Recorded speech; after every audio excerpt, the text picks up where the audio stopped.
Just making sure. I clicked starting the stream. Let's see if it starts the thing. Okay, it is live. So we are able to yap our hearts out. And I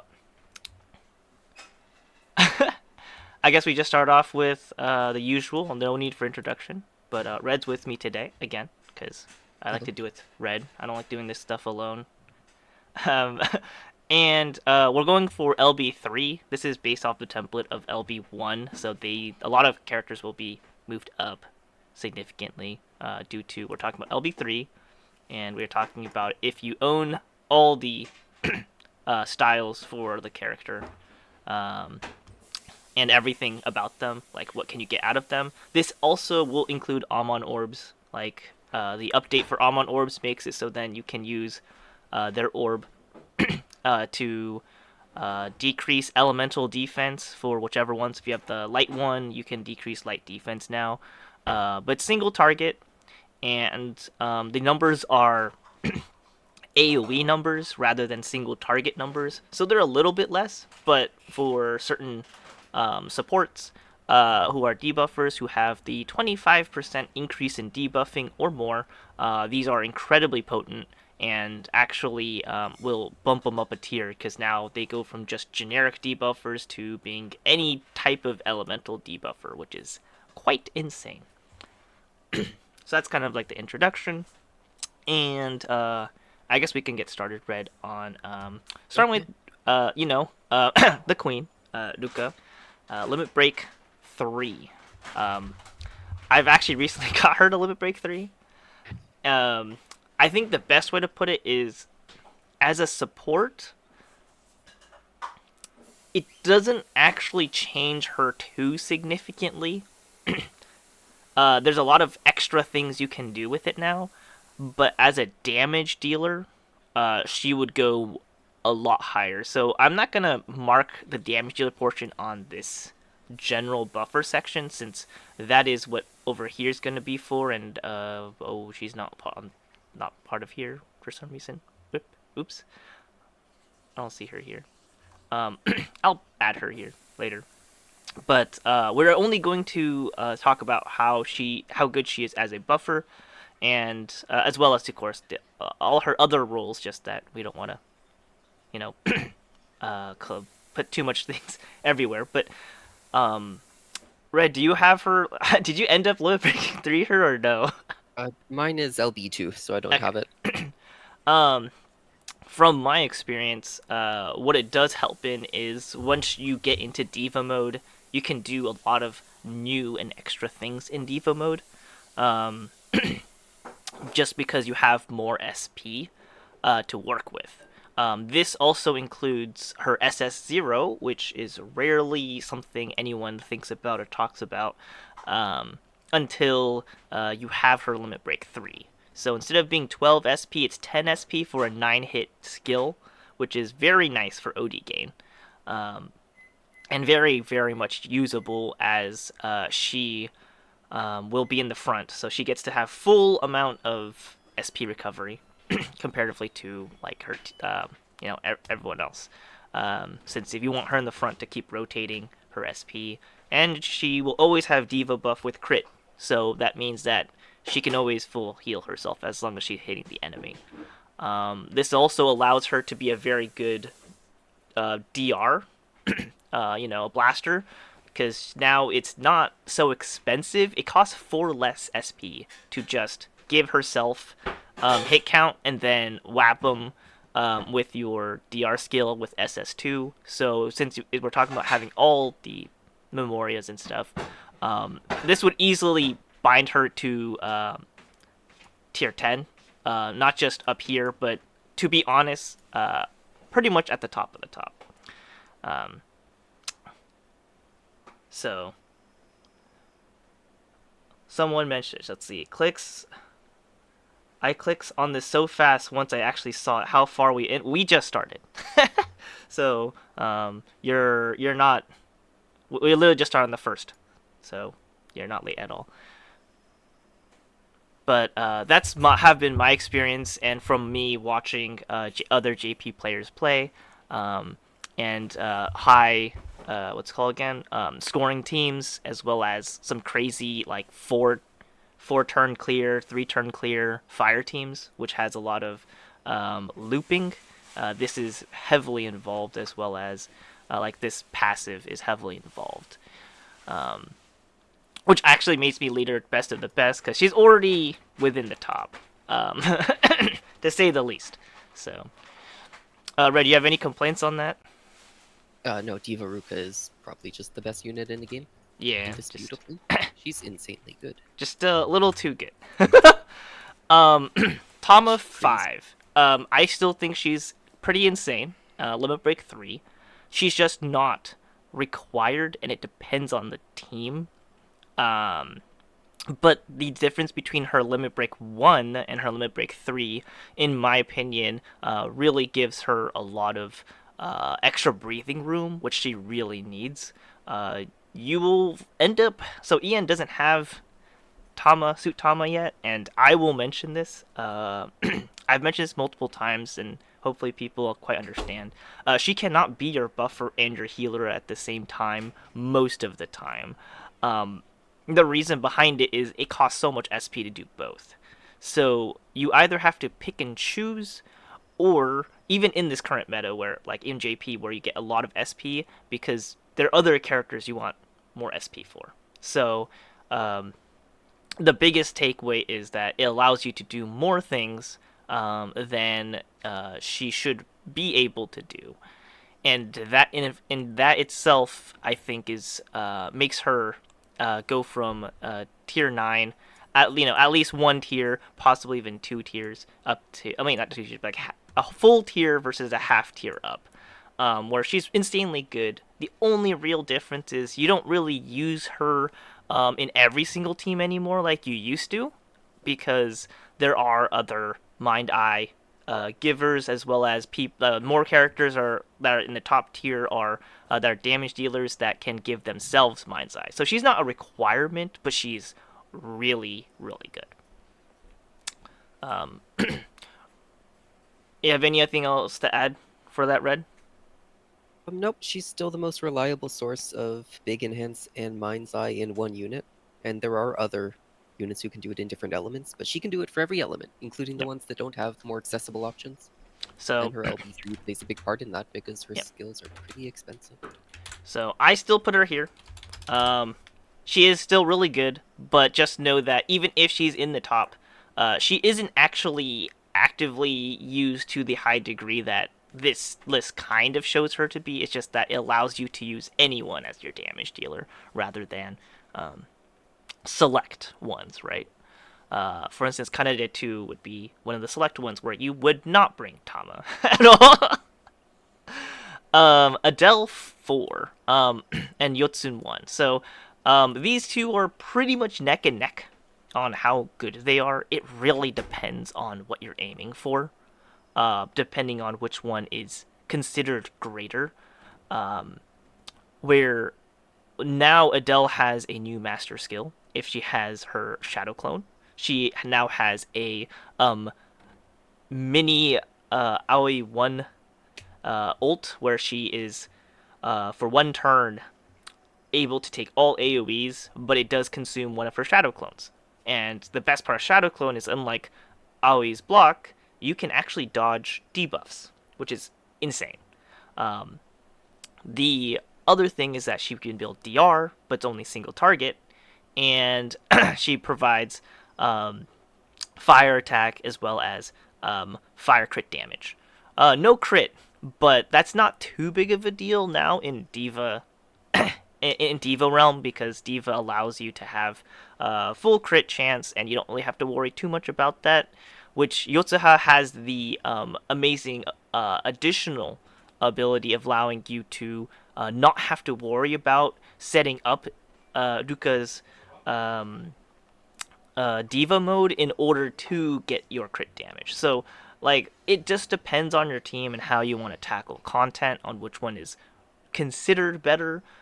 But if you want the most amount of damage, Yotsuha at LB3 is still clearly better, because you get 25% extra enhance.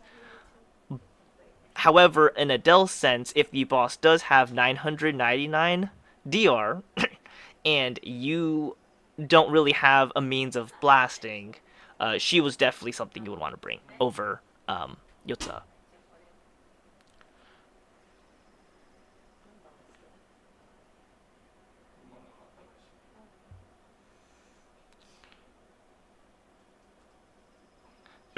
So that's kind of where you kind of draw the line between the two. It's really hard to debate which one you would actually say is better. It just really just depends on your team comp. Um, but at LB3, I personally believe that Yotsuha is better than Adele, just because it increases your damage potential by a lot. Um, and I mean, I for sure they will both go up at least half a tier because of how insanely overpowered both of them are. However, I actually believe Yota is higher, and I would put her here. Um, you have any words about where I'm placing things for now, Red? Yeah, they're Between the roughly two? even. I'd say they're roughly even. Uh, I think Yota gets the edge just because of 25%, but what are your thoughts on yep, that? I prefer her for her potency. Mm-hmm. Oh, Mad Goldsmith. Like, oh, right. For late, I mean, I could take it tackle it now. And notice in pull recommendation tab, Unit 4, but it wrote Unit 5 for general buffers. What? Where did I put Unit 5 for general buffers? Oh, did I put Unit 5 on here? Oh, ha, thanks. I'll fix it now. I'll forget otherwise. Okay. Red's favorites next. Yep, Miatu. we need it. Um, Miatu has gotten a lot of extra tools and a lot of extra things. That's it. Um, in the last couple of months, like last 2 months, I think, right? Red. Um, Yeah, she's gotten so some interest.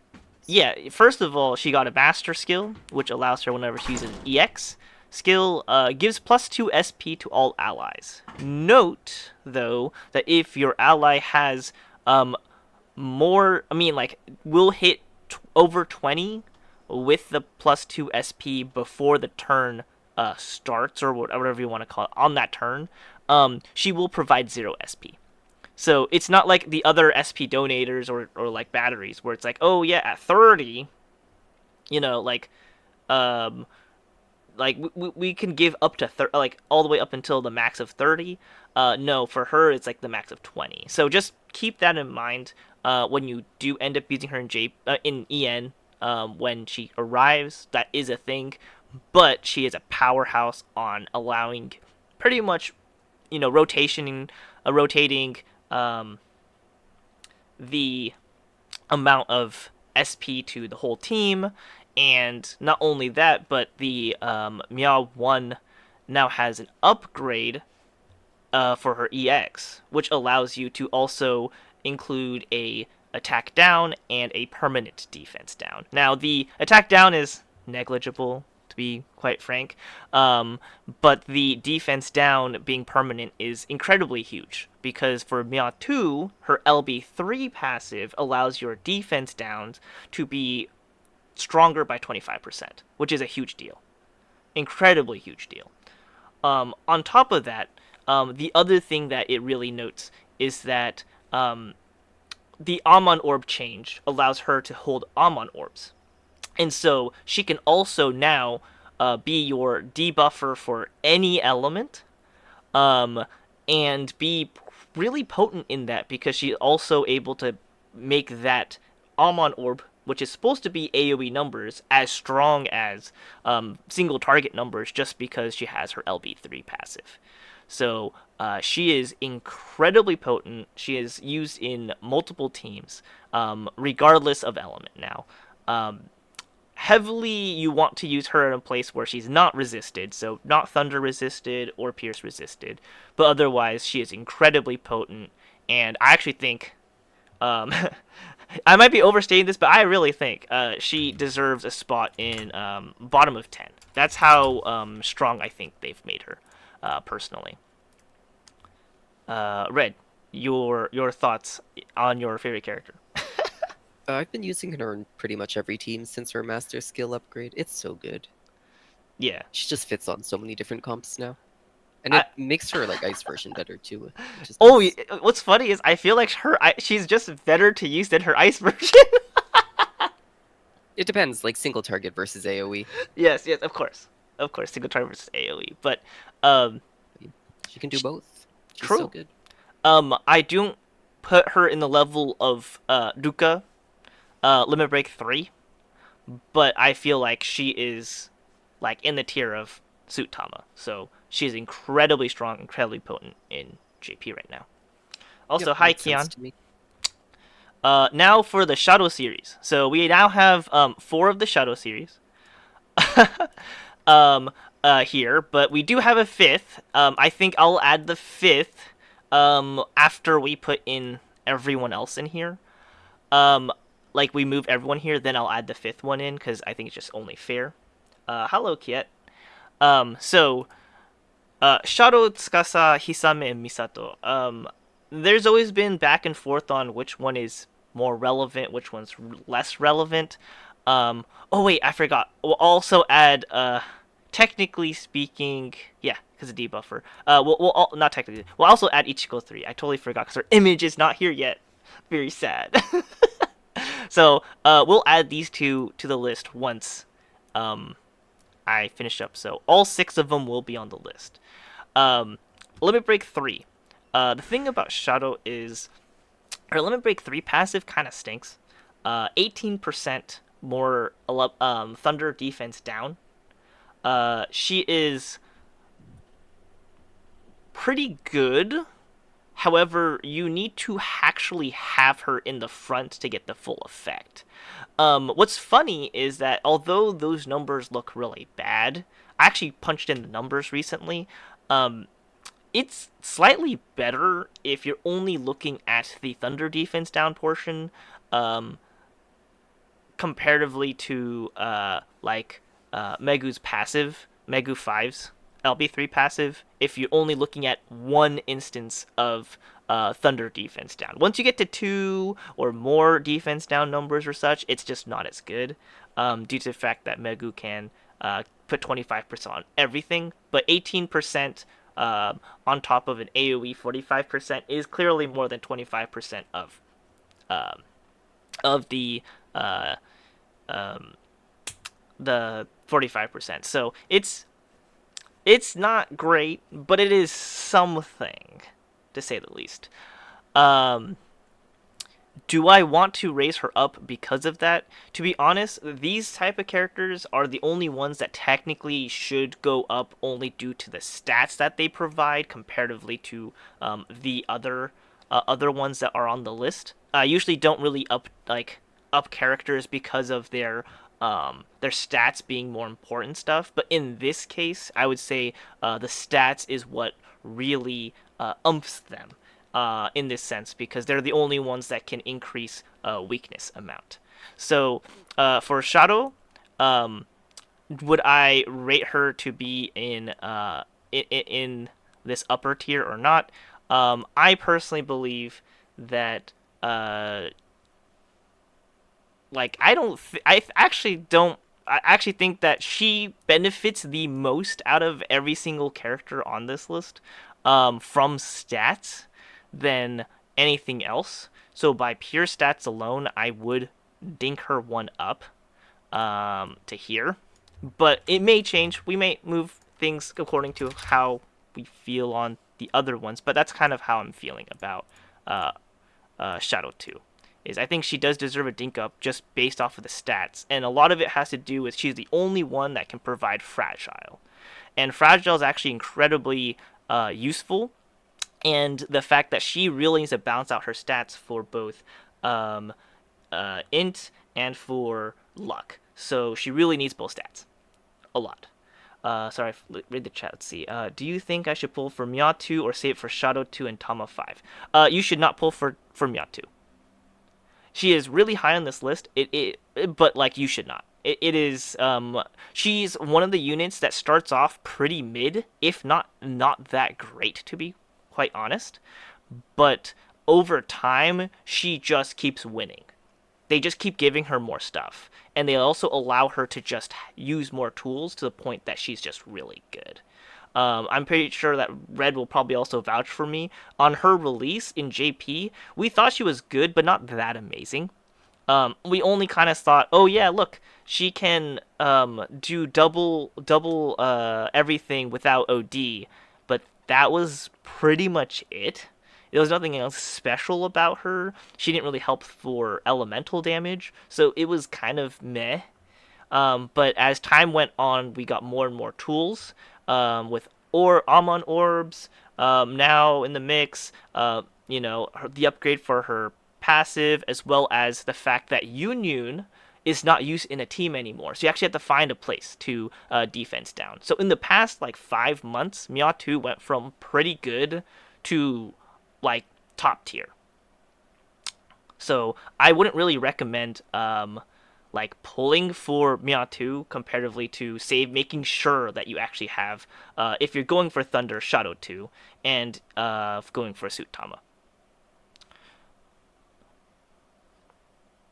And then the other chat says, Tama 5 on LB3 also lets you start with, yeah, exactly.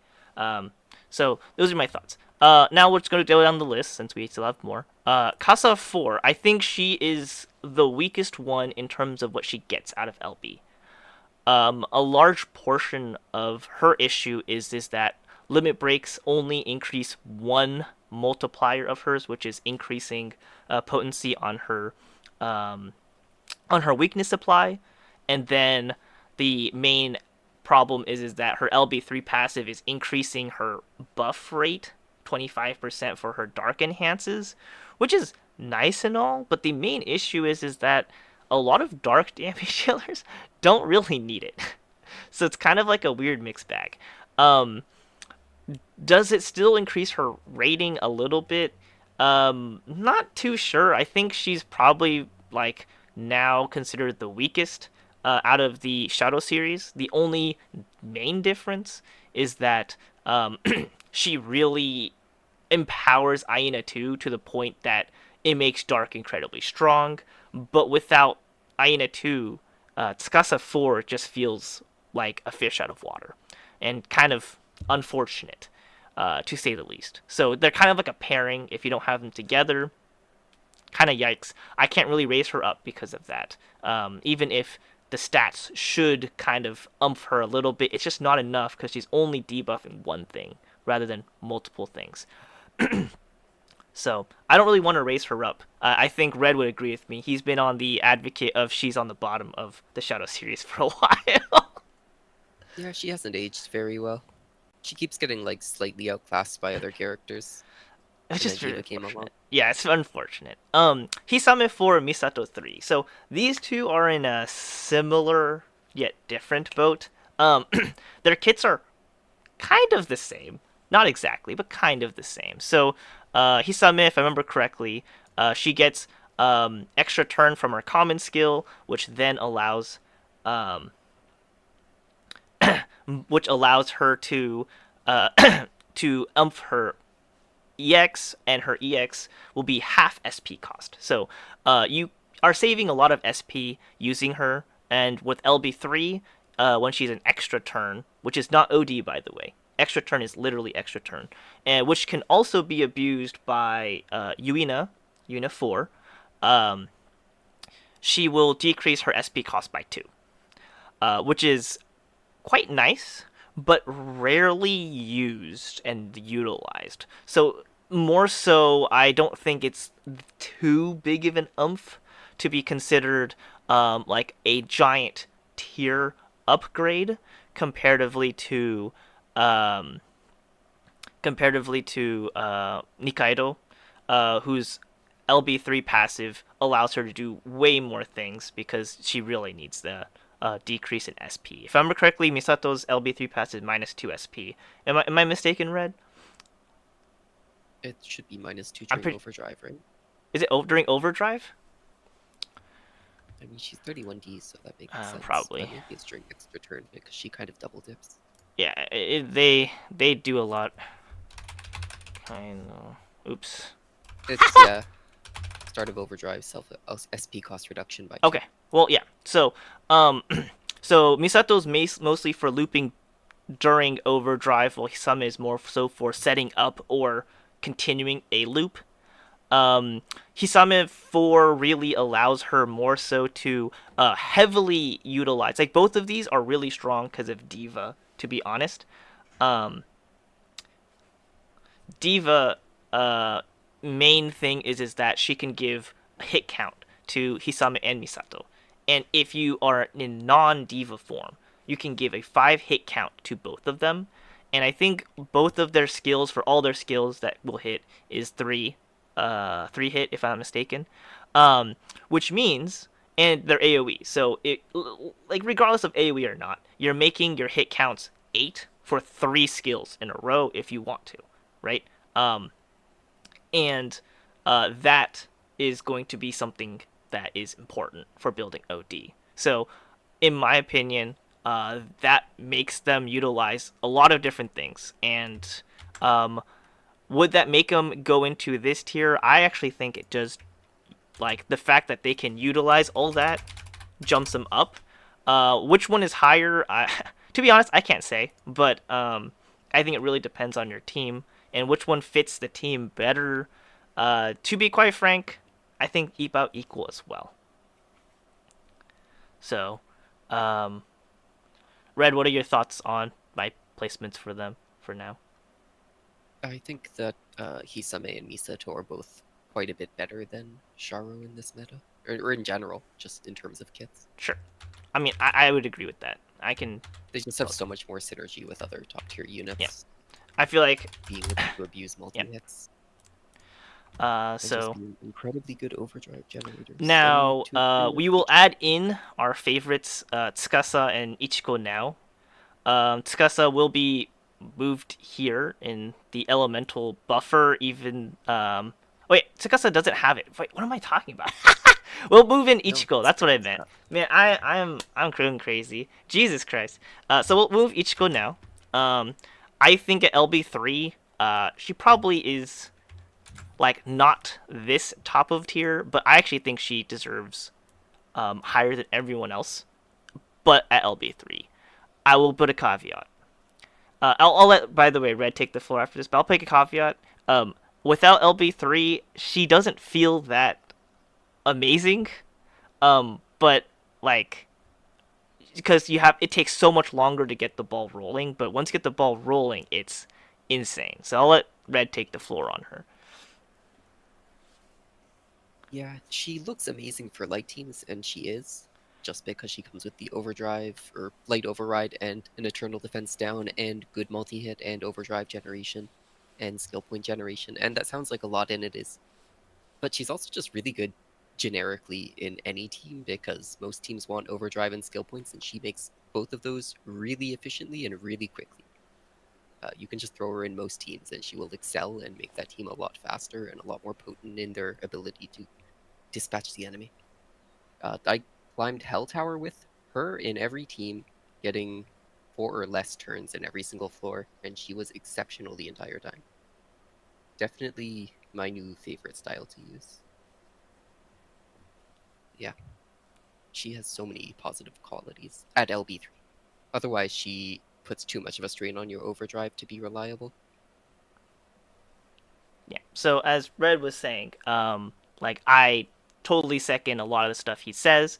The main reason why she's put on top is not really because of like her hyper tools, but it's the last part that Red said, which is she can be used on not just light teams, and I think that's a huge bonus to the point that she deserves to be higher, and she deserves to be not exactly, but very close to Nuka tier, just because she's able to be utilized in every single comp. Her debuff, which is primarily a perma defense down, can be stacked twice.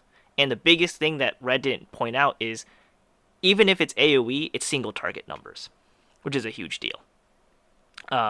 The main problem that Red mentioned later, of course, was that without LB3, she's kind of hard to feel good about using. the fact that if you want to get the ball rolling, you have to use a skill that costs OD, 50% of your OD, by the way. So you go into negatives. Um, is pretty hefty of a cost, which doesn't exist if you LB3 her. So the first instance of that does not exist. Um, and that's a huge deal because that's basically saying for 0 SP cost for your first like cast or like within the first turn, um, you can get plus 6 SP for the whole entire front line for free. And that's insane. I think that's something that like Red didn't completely specify, but I think that's what he was trying to allude at is the fact that you can for free give everyone in your front line plus 6 SP is absolutely insane. At least for like the first turn, which allows you to pretty much roll the ball and kill targets at at OD3 by turn 4 or 5 if you want to in current JP. You can get max DR, all the buffs and debuffs you need, and smack the boss at turn 5 at the moment due to her being utilized. At least in light comps, not in other comps. On other comps, it's like a little bit harder to do. But that's kind of her thing. But without LB3, she's definitely below these three, to say the least. I'm putting that caveat because we're not working on Limit Break 1 list for a while, and I just want people to understand that. So it is something that you should think about. Lisa 3, if there is a debuff involved, of course. Because her condition is to have a debuff. I don't use her enough because I don't have her. I forgot her LV3 passive. Give me a sec. What was it? Whenever she uses her EX, plus 2 SP to the whole team. Very strong. Very good effect. Enough to raise her up a notch. I actually think it is. She is actually incredibly utilized by people who don't have the best of the best. In fact, one can argue if there's debuffs involved, she is better to use. I mean, she's easier to use and much better than Suit-Tama herself. So depends on your box and everything. But she definitely, first of all, gets a bump up just because plus 2 SP is a huge deal. As you heard from us talking about Miyatu, and the fact that her EX only costs 9 SP is quite insane. And being able to clear debuffs is also a huge deal, especially with current bosses having really, really annoying gimmicks in JP. The most current EM bosses really rude and really mean. Not gonna say that they're like the hardest boss because they're not. They're just really annoying. I think Red can double up on me on that, but like the debuff they apply is just a pain in the ass. So that's why like someone like her would be very, very useful for someone who is doesn't have a fully fledged out account. But if you do have all the tools and you're trying to hit max damage, she's not really for you, right? She is very much for you if you are indeed not a part of the top echelon of players, aka whales and leviathans, right? So that's just the case. Hey Maple, you missed out on us talking about Ichiko, putting her here. Limit Break 3, by the way. So just giving you a heads up since you just got here. Oh, behind on the video, what is Diva mode? So Diva mode is what Ruka 5 presents. So Ruka 5 presents Diva mode, which is her EX. So she gives the whole team a Diva buff, which means that they will gain plus 2 SP if they're in the front, as well, per turn, right? Actual turn. Plus, if whatever they hit, they will life steal 30% of damage, so they can fully heal.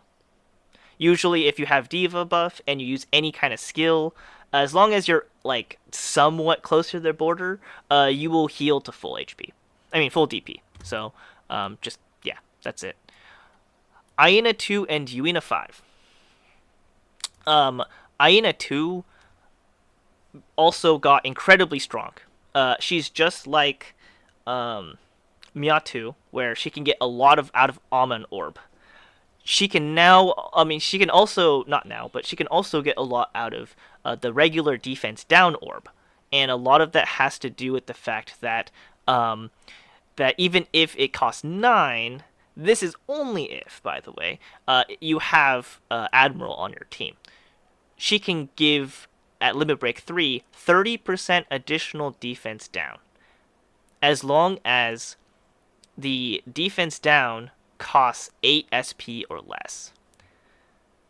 So she has not just 25%, but a 30% bonus. Before Mia2 was getting her full upgrade and everything, actually, funny enough for light teams, Aina 2 was actually better than using Miko 3, which is really funny, but the truth. So, because of that, she definitely deserves to go up a tier. She's just amazing. She can just, you don't even have to use her for a dark team. If you need OD, she's your girl to go for. In a lot of cases, definitely doesn't feel as potent as she used to in terms of like being uniquely OD, because now you have Ichigo 3, you have other means of doing it. But she's still incredibly strong because she also has fragile. She also has defense down. She has a lot of tools to really, really like her power, right? So I'm going to reach up and put her here as a utility. So like that's why she's like not a debuffer, but she's more of a utility. In fact, you can technically say Ichigo's more utility than she is debuffer. Should I just move her to utility? Red? Yeah, I think that's fine. Yeah, I think we'll just move her utility. I think this is fine, like this. I don't... now I think about it, like, she's more utility than she is elemental. So, there. That's good. Thanks, Maple. Giving me a thumbs up. I like it. Yuina 5. Oh, by the way, if you want to interject, Red, feel free to interject me anytime you want. If I miss something or something like that, go ahead. Yuina 5, Red has had the time of his life with Yuina 5, I think. But she is in many people's eyes and opinion, the savior of light. She is put into utility because she is more utility than she is like a buffer or anything, or for DR. She really is just utility. Does a bunch of different things, building OD, all the shenanigans. And she's insanely good. The thing is that at LB3, she doesn't really change your game plan too much, and the amount of damage and stuff that she brings out is like minuscule, because it's what was it, like every what was it, token is 3% or something damage, and Yep. that's pretty minuscule. Is it 3%, Red? 30% total. Yep, that's right. For 30%, yeah. So it's basically non-factor. So like I will put her, she was in this corner here. She is now gonna be in this corner, which means she is deserving of the top of 9. I don't think she should go higher than that. Even if she's considered like the savior and everything, her passive doesn't really give her that umph, comparatively to a lot of other styles do. But she is incredibly good, incredibly potent. Don't get me wrong. And the moment you have all versions of her, she really just pops off. So, Ichigo 3 is at 10. Well, here's the thing, Maple. You weren't here to hear that, but the reason why Ichigo 3 is placed where she is also the fact that you don't have to use her for a light team. She's actually like at LB3, of course, right? We're talking about LB3. She's very potent for pretty much any team because her defense down is generic and is perma, which is not prevalent in most teams. Most teams do not bring a perma defense down, right? So she slots in every team, and that's why she's up, right? And Yuina's more down because she's kind of concentrated towards light, which, you know, like that's why if there's an elemental, she might be in tier like bottom of tier 10, but in this list, how we're looking at it, she's just not for every team, right? But she's so powerful that we should consider her up here. We're going to Admiral. LB3. I've actually recently LB3'd her. Red, have you LB3'd her yet? I don't even have her. Oh, I still don't have you still don't have her? Damn. That's rough, bud. Is it? um, I have better Admiral. I have Ichigo 3. what? I have better Admiral. I have Ichigo 3. Yeah, totally, dude. What an They do Admiral. basically the same thing. What do you mean? They both give SP. They both generate a lot of overdrive. Yeah, and Ichigo What can more is also there? taunt, right? Yeah. Fair enough. Fair enough. Admiral LB3 allows you for +1 SP. Funny enough, it is a requirement for her to be LB3 for a lot of shenanigans and like hyper whale team comps and stuff. I will not say that that's not true. And so she should get a leg up. I actually do not think she deserves a complete top spot. As funny as it is, I actually would rate her under Ichigo 3 in terms of utility and everything. Like, all that she can bring, she like can get overshadowed because her innate crit, though it's good, it's it's it's like I don't know what to say, how to put it, but it's good with Diva because like even though it like overlaps, it means that even if you don't get buffed by the crit and crit damage portion of her EX, you at least can heal yourself. But you can also just have a healer, so not as crazy potent, and doesn't really push your team to higher bounds of damage comparatively. Just keeps it safe. But she should get a leg up. Definitely as good as anyone else in this tier, bottom of tier 10 realm. But nothing like Ruka, and Ichigo 3 is just really strong as LB3. So that's my input on that. Do we want to talk about damage, or do we want to do damage later? Do you want to just like... Up to you. We'll do damage later. Why not? We'll just go down the list here. We already poked on Adele, Tsukasa. Okay, so we are here. Or do you want to just add in Tsukasa, because we can. I think she's the only one who fits here. I mean, she's pretty easy to add in, I think. We're going to add her. Tsukasa 5. So she is very good even without her LB3 passive. She brings crit damage and crit for ice. And she also brings ice enhance and a large field for ice. So think of kind of like a mega Yotsuha, but the difference is that Yotsuha has an LB passive that gives plus 25% more potency, not really a what's called a limit break on Tsukasa. However, Tsukasa has her SS1, which allows your buffs to be up by 20% if you force, like, you have the SP for that, which she should be able to if you have some kind of SP donator in your team. The thing is about her is that LB3 passive will allow it so then when you give her SP from a skill, it has to be a skill, an active skill, not a passive or not like anything like that. It has to be an active skill that provides SP to your party. I mean, not party, but to her specifically. She will give plus 2 SP to the rest of the team.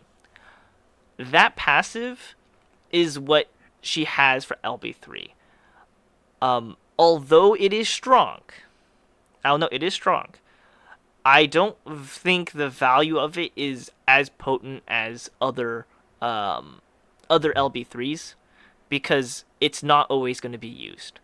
You really have to have a very built box to actually use it properly, which makes it kind of either it is really good to have or absolutely worthless, and she's just there for a stat stick. So it's kind of a mixed bag, but the fact that she has field and all the all the roles you really need on a buffer and everything all condensed into one unit, she definitely is at the bottom of like tier 10. I can't actively say she's in this spot even with LB3 personally, although Red would say otherwise, but he's using a donator called Ichigo 3, so I was just saying, like, if you don't utilize that part of the passive, it's just not the same. So I'll put her in the middle here. I have used her multiple times. If you use her with Waki, of course I don't have her LB3, but it doesn't matter because I don't use an SP donator, so it wouldn't change how I play at all. And that's why I put her kind of in the middle because it's like she could either have the potential of being up here if you have an SP donator, or she can be the potential of being kind of like right here if you don't have one. So it's kind of a weird mixed bag. So, I mean, if Red really wants to fight for this spot, I am willing to move it, but that's up to him. But they put an SP donator on her banner so you can get them both. I didn't get them both. That's the thing. For Red, I didn't get both of them. Hello? What? I didn't get Waki 4. But yeah. She makes a lot of SP with enough donators. Yeah. She becomes pretty funny. You have Waki 4 and Ichigo 3, so like you Yep. probably been having the time of your life. Yeah, using them both together with her is one of the funniest things I've done in this game. No, It's just you that have turn to. two, and everybody has like 15 to 20 SP on them. It's amazing. Yeah, Zaku. No, she has. Sorry, I forgot to specify. It has to come from a skill from an ally. She cannot give herself the SP. Yeah, so point care does not work. However, Megu's like master skill, which is kind of like a pseudo point care, will work. Yeah, and passives don't work for it either, like Mia's master skill won't activate it. Yeah. So just a quick note. We're gonna go down here, this section now, which are tier 8. These are the high tiers that are still used, but in most of like the top comps, you like this is the tier that like usually only have like I mean like I would say like in this side in this area this is like where you see most of the top hitters, and then they usually pick one or two from down here which are more niche, and then that would be your team. Just a heads up. But yeah, so Mari 2. Unfortunately, Mari 2 feels sad that she kind of got dethroned by Tsukasa. At LB3, she gets plus 25% buff potency. Do I think she really gets to move? I actually think she does move up to the top of tier 8 just with that passive. She's just not so used anymore, and she's kind of more niche when it comes to just like quick killing in like fast succession about like how fast you want your buffs. But she's also not very good for what's it called again, for like the new looping meta. So I don't really want to move her even at LV3. uh, but that's just me. Red, if you feel otherwise, you tell me. But I don't think she should move from here. Even if LB3, I think she just stays here. I think she's perfectly fine where she's at. It's pretty sad that her main trait that she was used for was being like one of the fastest buffers in the game, and now she's just too slow to buff compared to the meta units. Yeah. I think it doesn't work out anymore. I think if they just got rid of the first time shit, she would be good again. Yeah, let her give Mind's Eye and Big Enhance to everyone. We need a unit who Yeah. can. I don't know. Like I don't understand. It's like okay, I just hope they buff her. in the next wave of buffs. To be honest, there's a lot more characters that need buffs, but I think she should get one. Tsukasa 3. She gets plus 25% more buff power, and I think that's a huge deal for her, just because, well, she's a buffer. She has a lot of buffs, and you just kind of utilize a lot of her buffing. So the fact that um, she is kind of built for that will definitely bump her up to the top of tier 8, and she should basically sit there and live there. Um, but yeah, that's pretty much where she's at.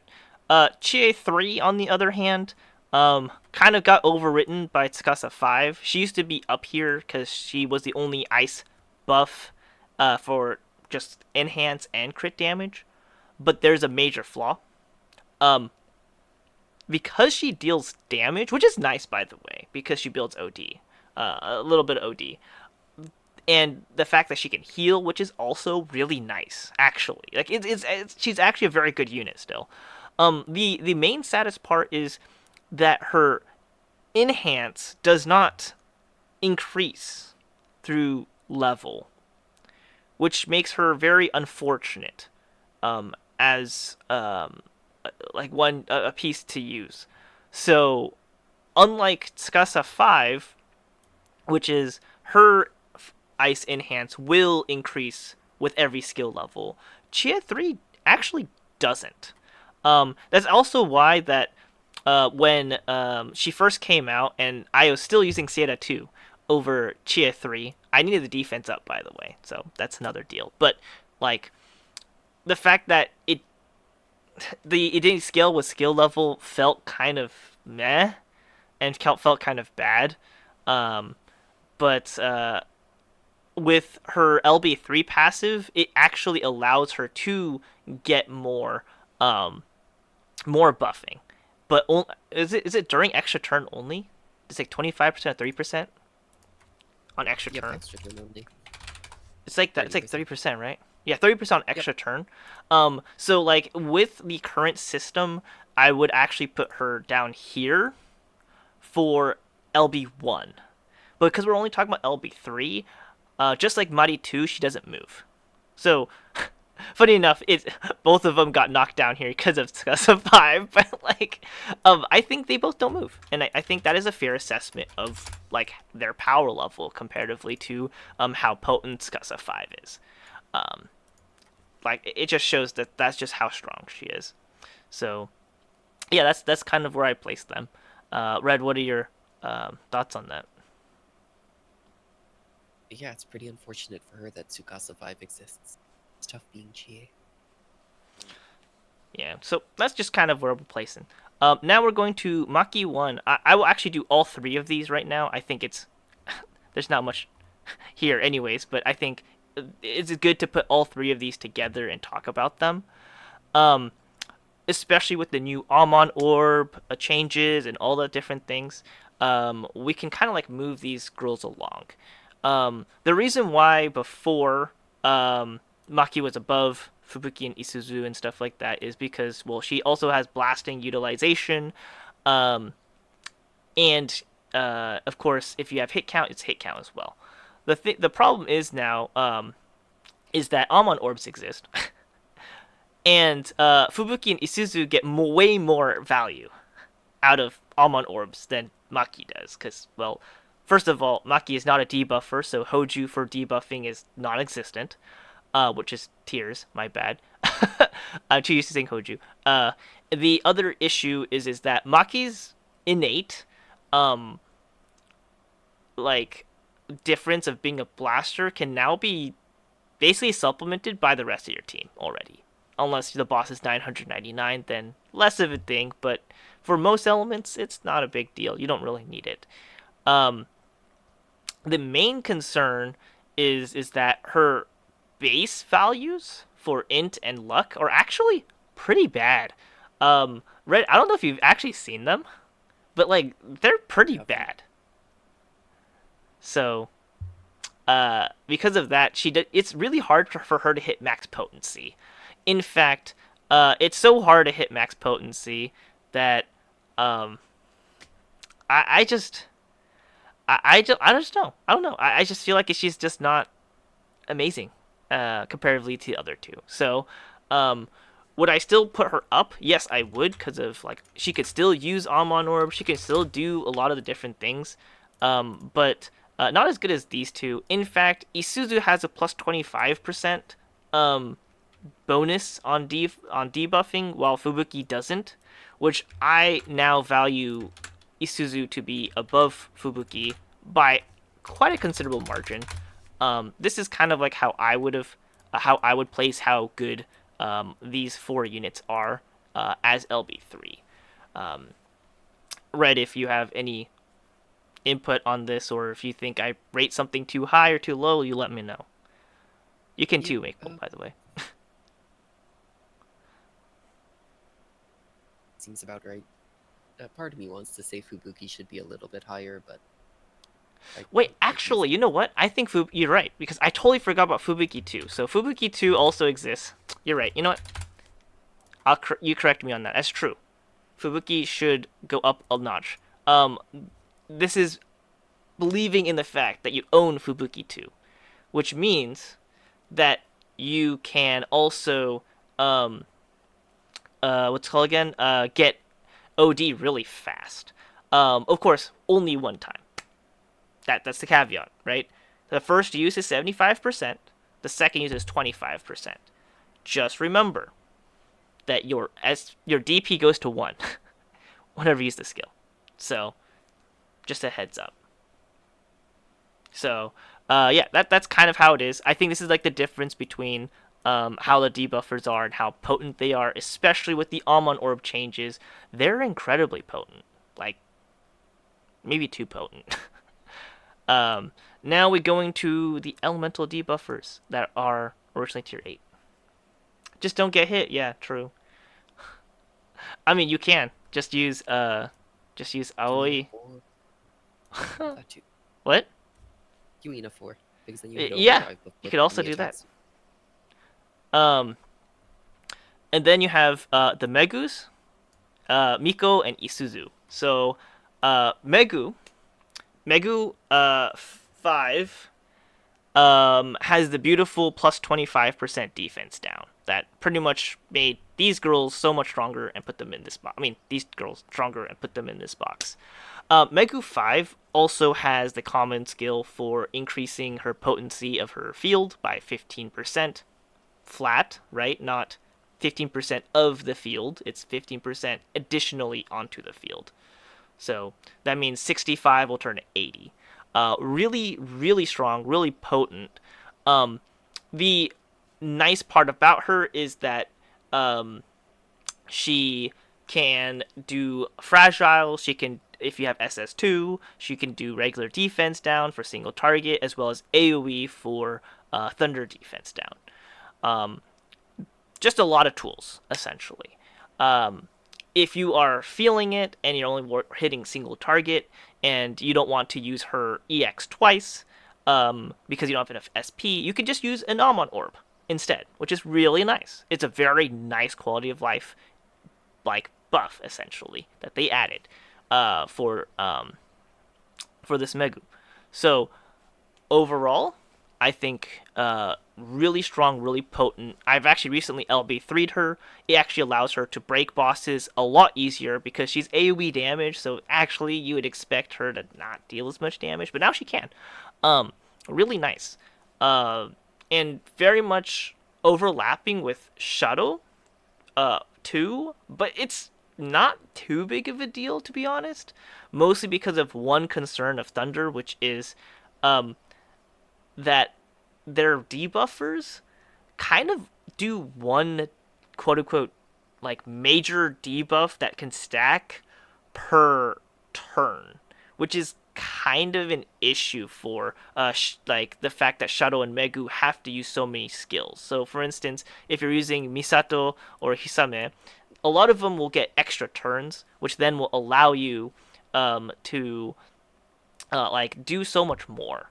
Like you can just use one of their turn I mean, you get 3 of their turns is put into 1 turn or something. So you don't have to spend 4 turns with them on the field. Things like that is just such strong importance when it comes to those things. So uh, Thunder is just kind of wonky in that sense. Granted, these two should get bumped up um, a tier just because. I mean, well, Megu 5 should. Megu 3 shouldn't move just yet. Um, but because that 25% bonus is just really strong in general. As for Megu 3, she only gets a plus 10% defense down if she's in the front. Not incredibly potent. Really doesn't warrant her bumping up a tier.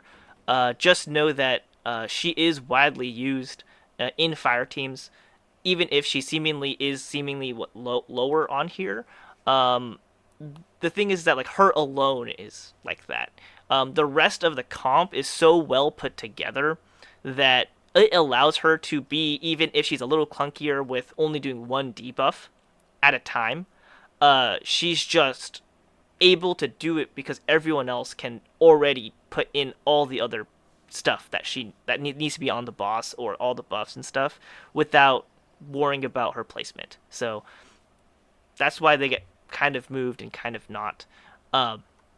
Miko 3, she doesn't really need the -2 SP, but she could use it and get a little bit more debuffing value. So she gets -2 SP if it's extra turn, if I'm not mistaken. Yep. And that's really nice, especially with the upgrade on her SS1, right? Which is for a AoE defense down, she gets the same numbers as Isuzu 2 for just the defense down portion, not the DP defense down, just defense down. The difference is that Isuzu's one will scale with level, while Miko's like SS1 will not. But it's better than a normal defense down, a straightforward single target one. So it will, if you do actually have Miko 3 Limit Break 3, you can actually pull off 2 of those way easier than you can without it.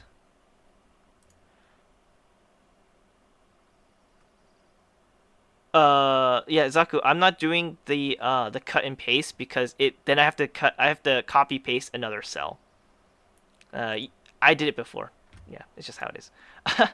But yeah, so that's kind of the major issue behind like the difference between Miko like not Limit Break 3 versus Limit Break 1. The main difference is that stat wise she needs to have both high luck and high defense. I mean high intelligence, which then makes it so then the stats that she gets from LBs be a lot more potent. I do actually put her as high as Megu 3 just because she is able to do so much. So I would place her here. You have any thoughts on that, Red? I don't know if you use Miko that often. I still use her a lot, but her potency does feel pretty weak at this point in the game. I mean, if you compare yourself to, you have me on to LB3, so probably, yeah, makes sense. I would doubt that. She just feels like she does a lot, but doesn't feel as good in terms of number value unless she has the LBs. She is funny enough. She has already been replaced by a dark unit and a thunder unit in JP. If you are a Leviathan level player, so she's like kind of like your what's it called again? Your poor man's light debuffer, which is funny to say when she is like one of the top light debuffers for light in light, as in like she's light. Isuzu 3, if I'm not mistaken, it's +1 increase on debuff turns. Yep, 1 duration. Is it really is that really that used? I don't know. Outside of the fact that she uses both of the like she needs the stats for it, like for her fragile and her for defense downs. I feel like she doesn't need to move because it doesn't really do much for her. Like I don't know about you, but I rarely feel the need for it outside of when I really want to just only use OD1, but I don't think she has enough SP even at that point. And technically speaking, if you have Ichiko 3, you don't have to worry about that either. And it's a debuff, so it's not a buff. So like turn count, it's not a turn count buff. So I don't feel like it's too beneficial for me to want to rate her up. Um, I don't really want to move her. I think she's perfectly fine where she is. Um, right here. I just don't feel it whenever I've used her. Like, oh, I wish I had LB3. I'm sorry, Maple. I know she's your favorite, but like, I have to be truthful here. I just don't feel it. It's not a thing. It's not here. Red, do you kind of agree with that consensus? I mean, not consensus, that thought, or are you kind of more like she should be moved up? I'm being too harsh. I don't know. I've never used her. I don't have to. True. I really wish I did. She's like one of my most wanted styles, but Okay, listen. If this was a tier list on how good EX animations look, she would be up here. But that's not what the tier list is. So I'm very sad to say this, but she's just not as good. So, Aoi doesn't move. She just exists. She's still there. So I'm not going to talk about that. Mua 1, LB3 passive. It's not actually the most useful thing. It's actually just, if she's in the front, 7% more DP to all allies. It's okay. It's nothing major. You don't really get much value out of it. The only time you do is if you're running Nanami. And that's it. Because you counteract her slurping your DP. So, does she move? No. I think she's perfectly fine where she's at. I don't think there's a reason to move her. She's fine. And that's it. Yuina. So, I'm laughing now. Sorry, guys. I'm laughing because we just got news in JP that she's getting the very first. It's the first, right, Red? outside of the SS1 LB4 passive. Yeah, outside of LB4 passive SS1s, she's the first like real LB4 passive like style. It says Limit Break 3 here, but I should just honestly write Limit Break 4 at this point, right? Like I should just change this criteria to Limit Break 4, right? Realistically, It's the era of whale meta. like realistically, I should change this to 4, right? Like yeah, I should change it to 4 so I don't have to like confuse people. Um we I will note this. Uh I'm going to put here LB4 just so people know we're talking about LB4 here. She does have an LB3 which is -2 SP when in extra turn if not mistaken. Um Right. which sounds great and it is great. But there is a slight caveat to that. Number one is she can't use her extra turn skill on the extra turn. So you can't just spam extra turns and have them cost less. They will always cost 7 SP unless you have an ally that can lower the cost. If you use her with Admiral Aoi, the LB3 passive actually does not stack with Admiral's passive. So instead of being like -1 and also -2 for a total of -3, it's only just -2. So you don't get the full utilization. All this passive really does is it allows you to use your EX skill for really cheap. which is really nice when she's used as for your damage dealer, or if she's used as just your core blaster. There's a lot of things you can do with it, and it's really nice, to be quite honest. Um, would that increase her rating to go up a lot? From me talking with Kappa a lot, excuse me, he noticed that like it's not super important to be LB3. It, so like it doesn't really change much, in fact, on your play, just because when you do want to use her, you're usually using her on a turn one kill comp, which uses Aoi, and you don't really get to use her passive. Like, there's a lot of problems with that. But the LB4 passive that they're adding is when she gets into extra turn for the first time, it's plus 5 SP for her. So she gets a lot of SP. I think that LB4 passive warrants her a step up. So I'm going to move this one specifically up and leave this one here, and this one's just going to say LB3. I think this is fair. I think we kind of needed to show the difference here otherwise.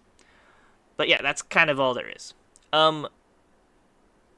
Kuda doesn't move. LB3 passive doesn't do anything. Doesn't mean anything. Yuki, her LB3 passive is increased duration of debuff by 1, if I'm mistaken, right? Oh, Kuda 1 skill evo? Nah, she still stays. She's still stuck there. Doesn't change anything. Sorry. You did remind me of that. I don't think we moved her according to that yet, but there's no reason to move her. It's nice and all, but it doesn't really move her up the ranks. I feel like everyone else got strong enough that like, it's like inflation, right? Like everyone else moved up too, so like it didn't really change anything. I kind of value. That's why I said, like, for instance, these girls, they technically they get a lot better or whatever, this stuff, but they ultimately don't get to move. It doesn't do anything for them. Yuki gets extra turn of hacking, gets extra turn of a lot of different things. It allows stuff that she did before to be an extra turn. If I'm not mistaken, everything's supposed to be... Is it supposed to be 1 turn or 2 turns? I don't remember. Do you remember off the top of your head? Is it 2 turns? It is supposed to be 2 turns. So you make 2 turns into 3 turns. It's nice. I don't think there's a time where I thought to myself, I wish this was 3 turns. Do you have a time for that, Red, or do you not have Yuki as well? Don't have her. Okay. Yeah, I don't feel like there's a time where... I mean, even if there was, it's very rare I would do it. Well, the thing is, Maple, hacking is not handy for higher score attack unless you are in lower LB, right? So, like, you're not wrong, but at the same time, it functionally doesn't change anything outside the fact that it allows you a little bit more leeway on when you're gonna do stuff. I don't think it really warrants to be, like, higher, but I'm willing to chuck her here, right? Just move her to the side a little bit. LB3, Waki, I think, deserves to be up at least a little bit for her, just because she gets plus 5 SP at turn start. It allows her to be able to donate properly. She has a lot of things going for her in that sense. So I think she should be up there. I'm going to get some tea. I've been talking too much. All right.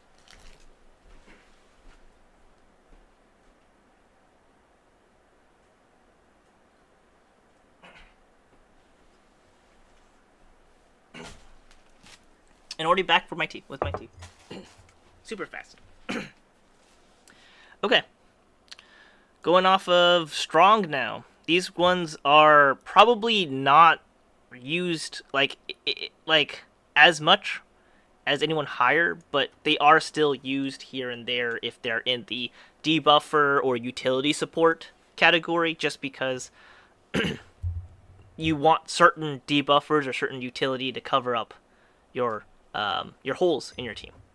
But otherwise, usually they're not used too often.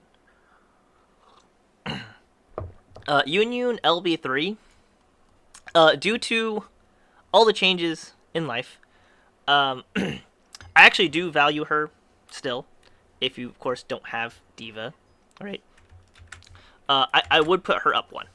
Um, the fact that you have an 25% more buff and your debuffs will get stronger, your defense down, right? Will actually, if you do the math, increase how much potency she will give your your main attacker if all the buffs are being used. That is, by an extra 30% damage. So, like in current EN, if your Union is LB1 and then you LB3 her, you actually increased your potential damage by 30%, which is kind of insane. But like, there's really no point in LB3ing her in JP right now, just because Diva exists. But hey, this is not about about all that. It's about how power feels relatively to each other, and this is kind of how we feel on just power, as well as how easy it is to use them, and all the things of those nature. Shiki, our favorite girl, Shiki, cough cough. Um, so her main issue is that she's actually very clunky. Funny enough, believe it or not, before Ichiko, she was widely considered still used for the absolute top damage dealing teams. And you're like, but why is she down here? Well, the answer is she's just very clunky and very hard to use.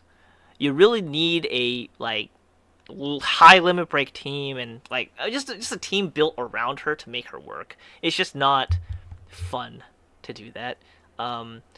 So she's not used very often because she's not easy to use, and she's very slow as well. I don't know, not my cup of tea as well. Red, do you even have this Shiki? Or did you have a Luxac? Anything, Soul Pass. You'll pass, dude. I'll be honest, because she was on the light banner, the paid light banner. I didn't even roll for that one. I passed on that too. But this list is based off of LB1. I will put her up because at LB3, she does get plus 25% buff boost, which is huge, by the way, amazing, but just not enough to do much. Now we are into Mia and Aina. My take is Aina LB3, -2 SP cost during OD. In the current fire looping team, she is very nice to have because you can lower her SP cost by 2, which makes it very easy to, well, loop with her, comparatively to without it. In fact, if you do use her for the looping team for fire, she is actually required, according to Kappa, to be LB3. So the fact that she allows you to go from just being your generic fire debuffer for perma defense down, as well as some other tools and stuff, the fact that she can also do your fragile and would need the stats, the LB3 passive allows her to, with Akari 3, loop. And I think that itself kind of warrants her pretty high on the list, personally. The fact that she allows you to do that, comparatively from before. So I would put her up here. Do you have any thoughts on that, Red? Because I know you don't. Do you? I don't think you have her, right? Nope, don't have her. Yeah, you don't have her, She but seems very good though. but you've seen her in pop up in people running SA and shit. Kind of insane. Oh yeah, lots. Yeah. And then you want me to let you do Mia 3? I will allow you to Miyatri. have the love of Mia 3. Go ahead, bud. She's the Mia that benefits the least from her master skill, since she's a pretty hard limit on how often she's going to use her EX. But she's still very good in AoE situations. When it comes to single target, you're probably better off just using Mia 2. even against Ice Weak enemies, because you can get the Ice debuff from Almond Orb, and you just get way higher potency debuffs overall. Do you believe that she should be warranted a higher spot, especially with LB3, which allows her to have Her to start with an arrow an buff, arrow buff? Yeah.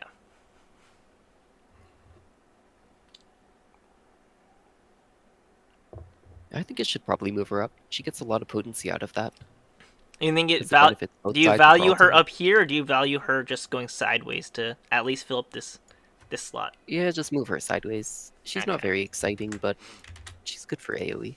She's not very exciting, except for she's very cute. What can I say? Yeah, it is fantastic art. What can I say? Dude, the art for this is so fantastic. I just had to say that. I'm so like, I shouldn't.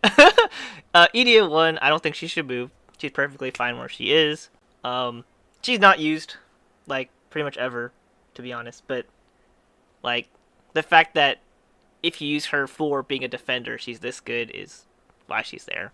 In fact, it's funny that we don't really have very many defenders. Funny, haha. But yeah, anyways, healer. Technically, she should. Oh, she could also just be here, but you know, same thing. Seika 3, and the Yanagis. Seika 3. Believe it or not, people actually don't really know this too much. But funny enough, you actually have less like she's not actually used in a dark team. Um, you may think, oh wait, but she has Mind Eye, she has Dark Buff, and all that stuff, right? She's actually not used in a dark team. Like the when I say used in a dark team, I mean like the highest scoring attacking, highest score and score attack, dark team. I don't mean like in general. And the reason behind it is because she's just a little too slow, and clunky, and so not as bad as Shiki, but still pretty eh. And a large portion of it is you are going to be using Tsukasa on a dark team still because it makes Aina that much better. So, like, because you're still using the two of those together, Seika's attack buff kind of does nothing to add to your team. You only using her for her heal, which is heal over time, and not a burst heal. And not only that, but you only also gain like a Mind Eye, which is for dark allies only. So it's kind of like a mixed bag. Um, Not only that, but the other major default, the kind of fault is that her SP cost for her EX is 11, and if you want to make use of her full kit, which is bringing in more enhance through morale, the fact that she needs to use a 11 cost SP skill 5 times to get the full thing, which is 55 SP, is kind of nuts when you gain 0 OD from that. So she's kind of a mixed bag on how to use her and stuff. And then when you see the multipliers on, you know, max damage, she's also not very high. Like, she's not used in any team that is considered like top damage. Um, Her LB3 passive, if not mistaken, is if she's in the back, she will give those in the front 7% DP. Am I mistaken? It's been a while since I read her kit. That sounds right. Which is nice, but at the same time, it's kind of opposite of what you want from her, right? Because you actually want her actively in the front, so she has plus 3 SP, so she can spam her EX and not be in the back. So it's kind of a mixed bag. I don't think it should move. She should be moved at all with LBs because, well, LB3 because it really does adds nothing to her kit. So she stays where she's at. The Yanagis are pretty much the same. So in terms of like LB3 or LB1 version of them, I don't think it changes anything. So I think these three are happily still placed where they're at. What are your thoughts, Red? Yeah, keep. No, I mostly agree. Not much more to say, actually. Yeah, cool. We'll move on to utility. In fact, by the way, for people who don't know, um, utility is kind of the name of the game as well in HBR JP.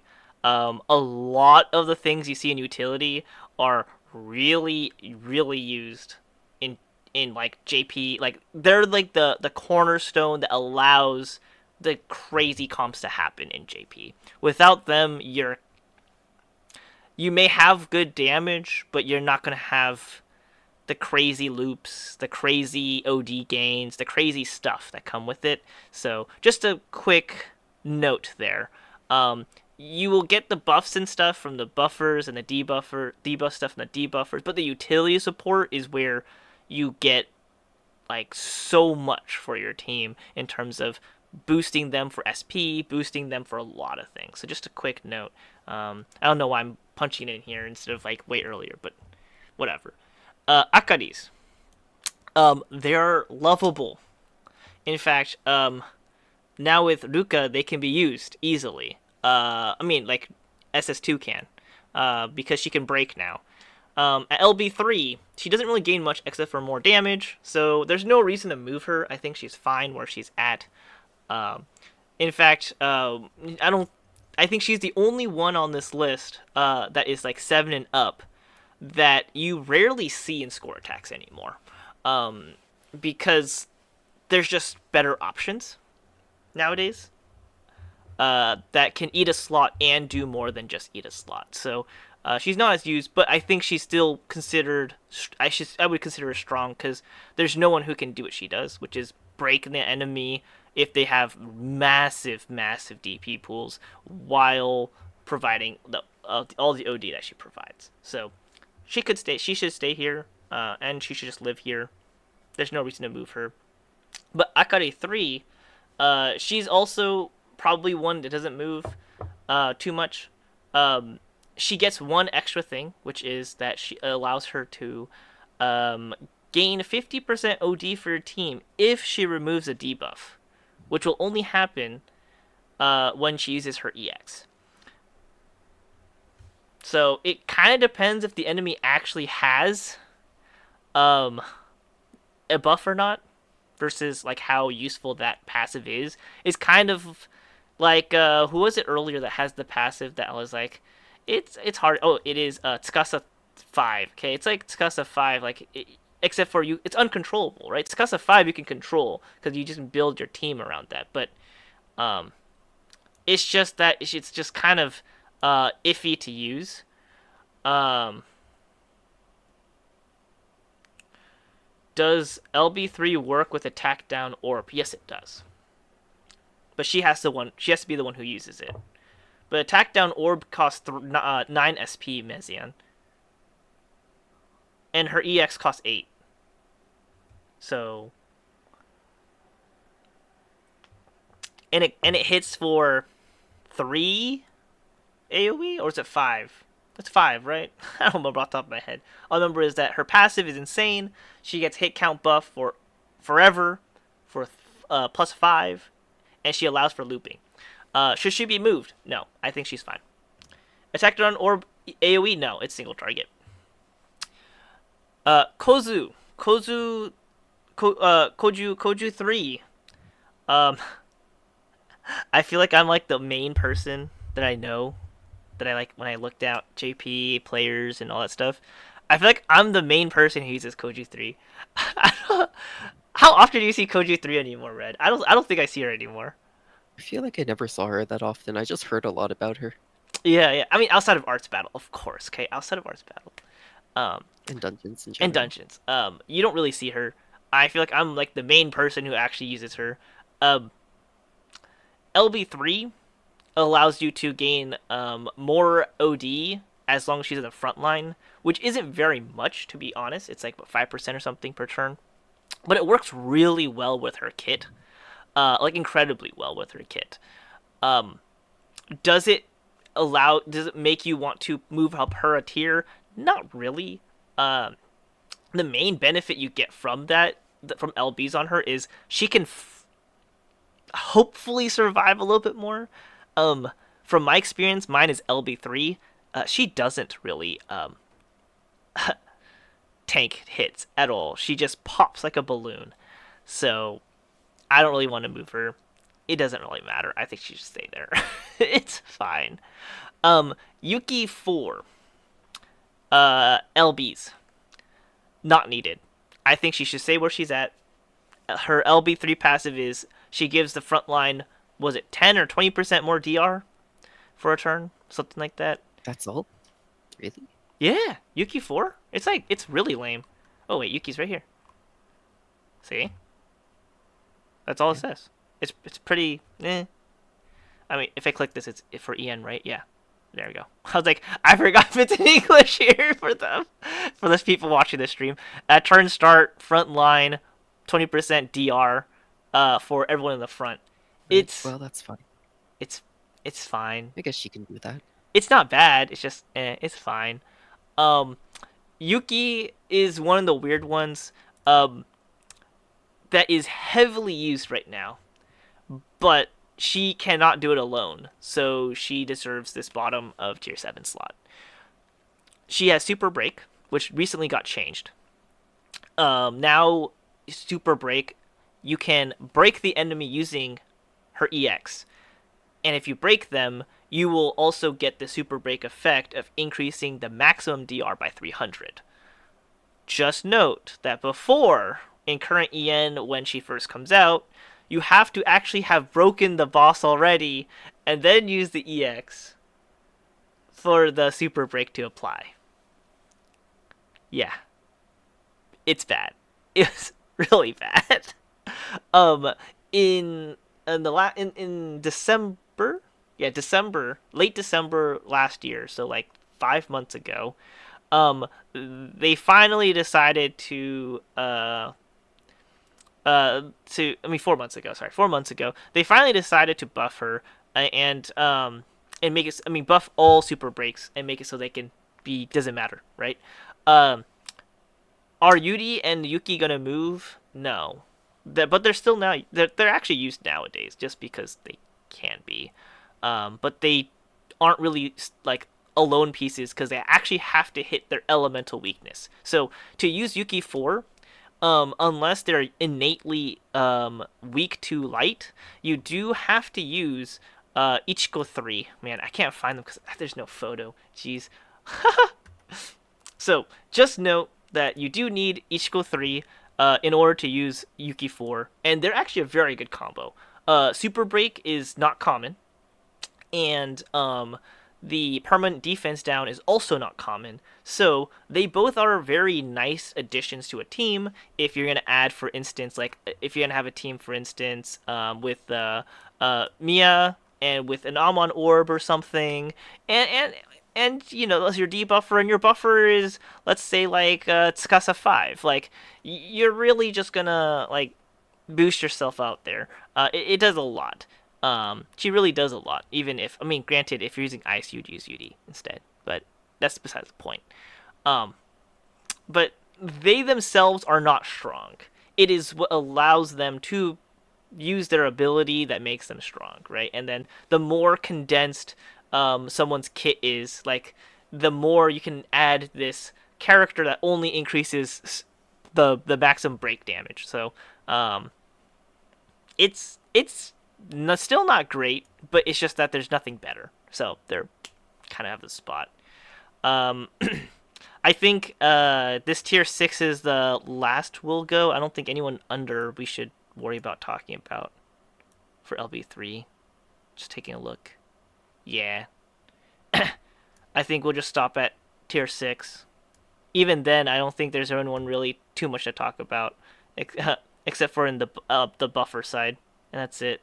So we'll just move on. Seika 2 and Minori 2. LB3. What is LB3 for Minori? It's just more OD, right? It's like 5% more OD per turn if you're in the front. Yeah. I think so, yeah. Which doesn't feel like an LB3, but that's Yeah. what it is. I mean, it's the same as Koju 3, actually. These two, there's no reason to move them. At LB3, they just kind of do the same thing. Even if Seika 2 has the plus 25% enhance, she just doesn't bring enough to the table to like warrant her use. So she's just kind of stuck there. As for The buffer here, um, Shuttle 3, Bride Shuttle, will not move.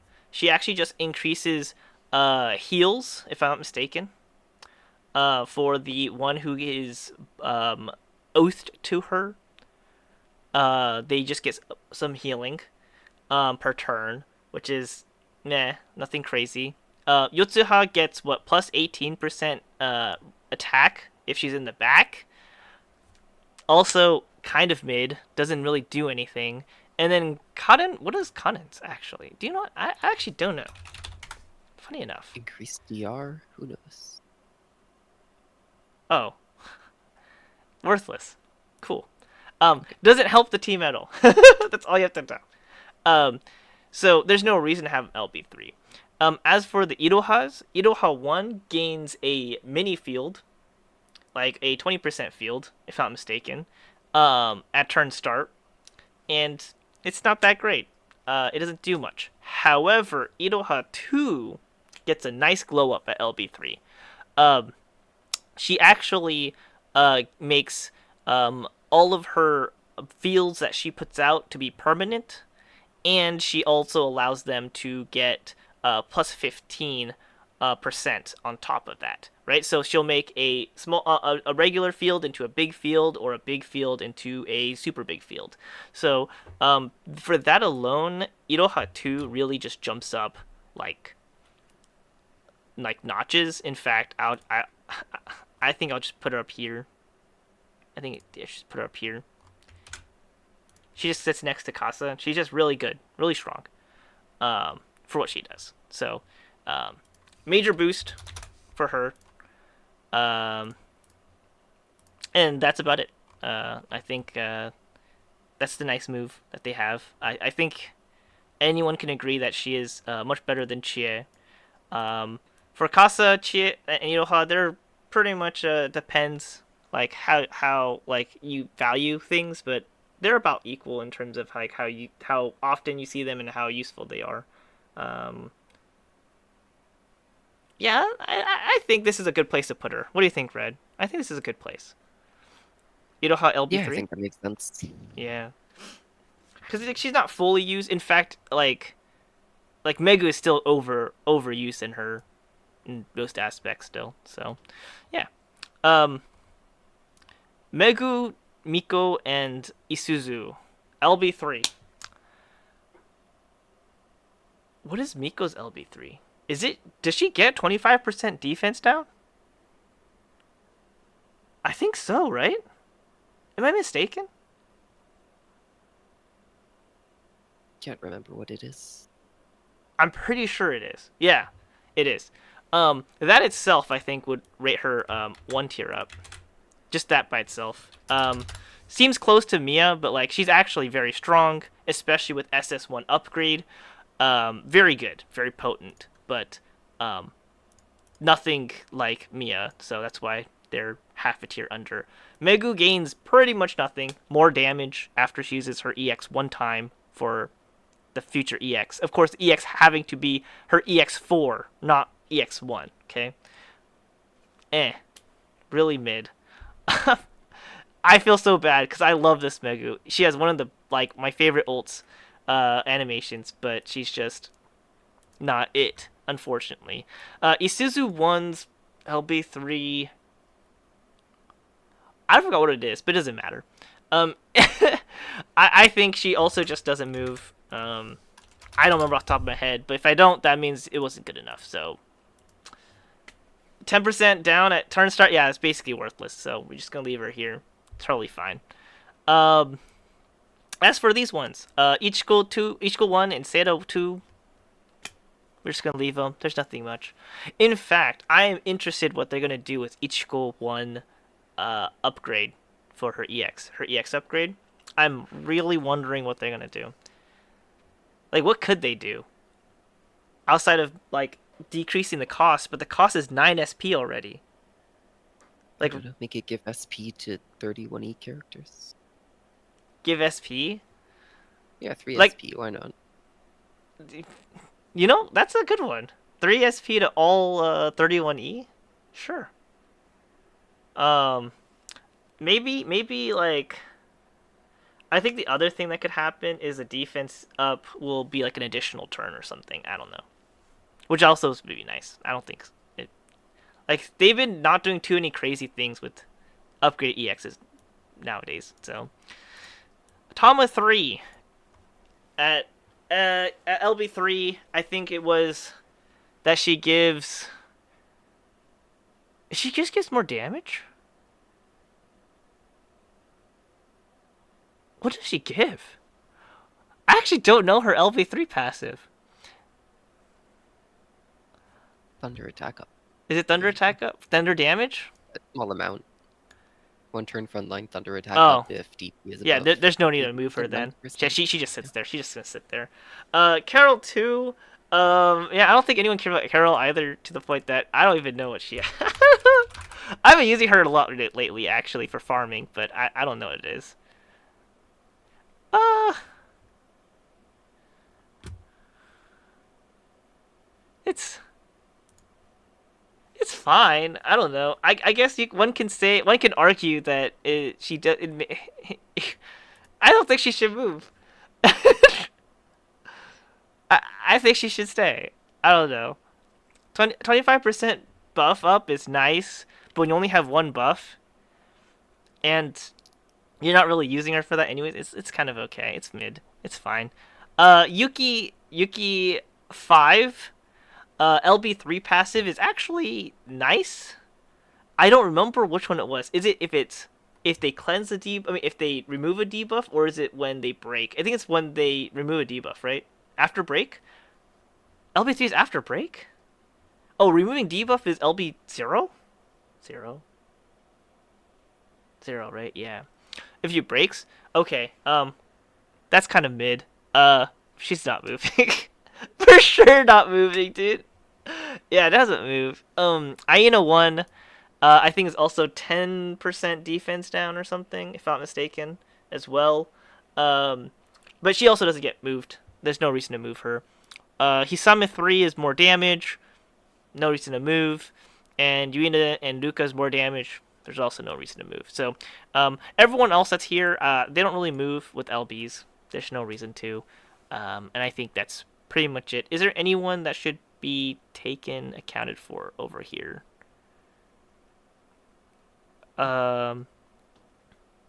Technically speaking, Britica 2 can go up by 1 nowadays.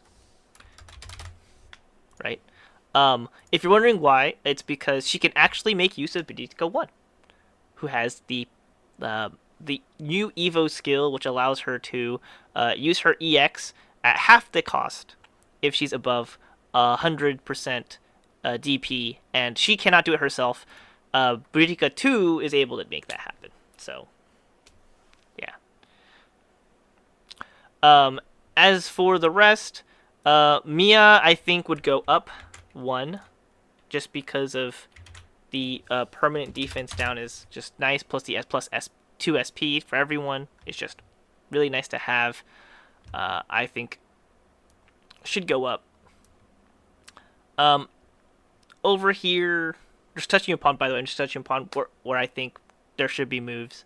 Red, if I miss someone or anything, you let me know. Keep an eye out here. Nanami, with LB3, she allows you to not get slurped for DP. She was always this low only because, well, at LB1, you're losing so much DP. Now, without having to lose DP, she's actually considered pretty strong. And since you only have to worry about 4 turns of your DP being depleted, unless you use your EX. No, 4 turns. 5 turns. 5 turns. So, instead of 10. Is it?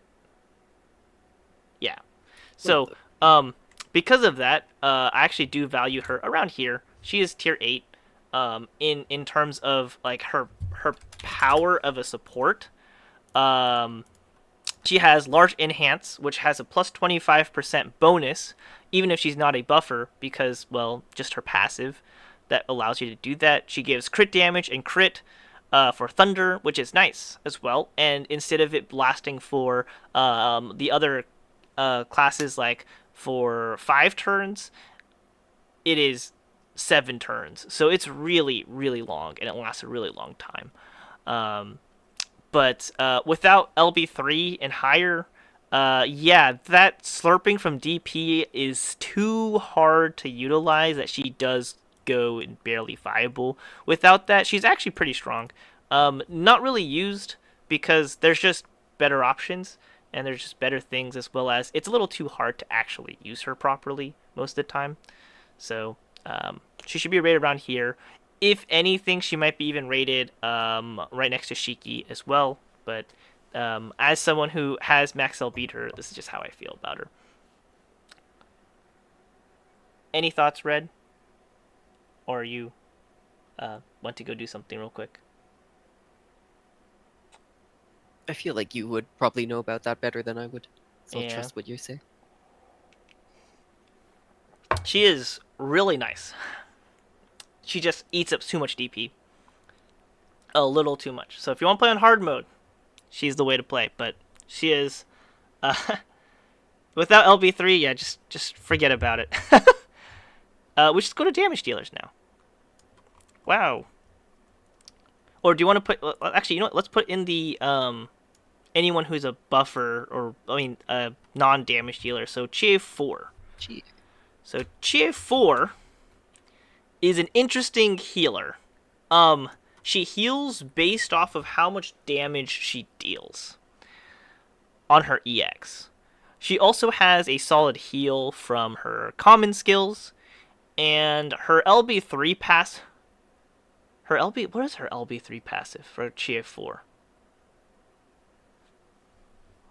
Wait, what is it? I don't Can't be remember. that. Let's check. It is Oh, it's morale. morale on EX. It's okay.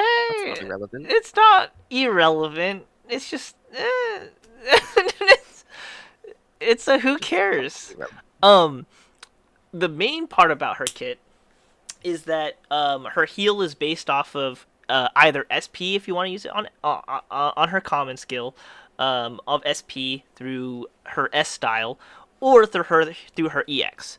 Her EX deals a pretty decent amount of damage. The main concern would be that if you overhit the enemy a little bit, then you may put them in a place where you can't deal a little bit of extra hits in order to increase your score just ever so slightly. It's not that too important, but she doesn't really have very many offensive capabilities on helping your team offensively outside of this morale and LB3. I've actually used her a couple times, not LB3, but like you don't have to imagine too much to be LB3 because you just have to add morale. Is she good? She can be used with Yuina. She can be used as a battery. She actually has, what is it? How much did it cost? 14 SP? Was it actually 14 SP for 3 SP for everyone? 13 SP. To give 3 SP to everyone. It's actually very easy to get that, but there's just a better character for that, which is Ichigo 3. Like, it just feels bad, to say the least. At least her EX hits 10 times, so building OD isn't that crazy hard with her. And, yeah, overall, she's not terrible as a unit. She just doesn't help you offensively, and you don't really, like, she doesn't really warrant a spot if you're trying to hit high damage. If you just want to clear content, I actually think she's pretty good, in that aspect. But, like, when I say pretty good, I mean, that's the limit to it, right? I would put her in solidly, right here. So under Tama and Carol, but also like barely. She's not terrible, but she is totally viable and totally usable. Yeah, she's the kind of style that I would find excuses to use if I had her. Yeah. But realistically, she's not that great. Her EX animation though is really funny and really great. I love it. It is great. I love every second of it. It's great. Irene 3, so she just came out. She's a healer. Um, an awkward healer. In fact, I would She doesn't overheal. Where's the not. overheal? I'll feel true, Red. She should have. You know, she's just not a good healer. I would personally put her more utility than I would healer. What do you Yeah. think, Red? You would No, that agree? sounds fair. Yeah, I think she's more utility than healer. So to give you an idea, um, for those in the stream, um, her EX will heal everyone, but the heal is very small. Um, it is as small as like Tama's 8 SP heal, but it Which costs is the part heal. 10 SP instead. And the reason why it costs 10 SP is because of two things. Oh, by the way, just quick note, it does not have the usual EX like can go into debt. Not EX, but the skill can go put you in SP debt thing attached to it. And the reason behind it is because if anyone in your team, including her, has SP that is um less than I mean 0 or less, right? So either at 0 or less than 0, she can heal for free and use this skill for free. This includes herself, which is really cool to say the least. At least it counts herself too. The major thing about it is you're not using it usually for the heal, to be honest. You're using it for being able to pump SP into an ally. So any ally that has SP during the start of turn, like during the start of that turn, if they have SP that's lower than 10, it will then push their SP to 10. So if someone has an SP of 9, they get plus 1 SP to 10. And then the next turn, they get the extra plus 2 or plus 3, depending on, whatever you have that's rest of your team, right? The usual. So that's pretty much what she has as her skill, her starting skill. Um, and her common skill is a 14 SP, the same thing that Nanami has, which is a single cast turn based attack up. Um, the skill enhance up is really potent because it is a single cast for ×2 buff, but the main issue is that she doesn't get any kind of bonus um for buffing. So she doesn't have a bonus um for Hoju. She doesn't have a buff for passive or anything. So the buff amount is actually way less than you would expect from anyone who gives the buff. So it's actually pretty weak, considerably. Um, is it? I thought it was. Yeah, it's a buff power Oh, it increase. was? Okay. I assumed it was healing because she's a healer. I just assumed. My bad. So it is. Well, she only gets the buff from Hoju, which is kind of like that's it. I don't know. Either way, it's just not huge. So if you want maximum score, she's not it. Think of it kind of like how I said for like Seika 3. She's not it for that, but um, she is really good at that utility portion of making sure your SP goes rampant.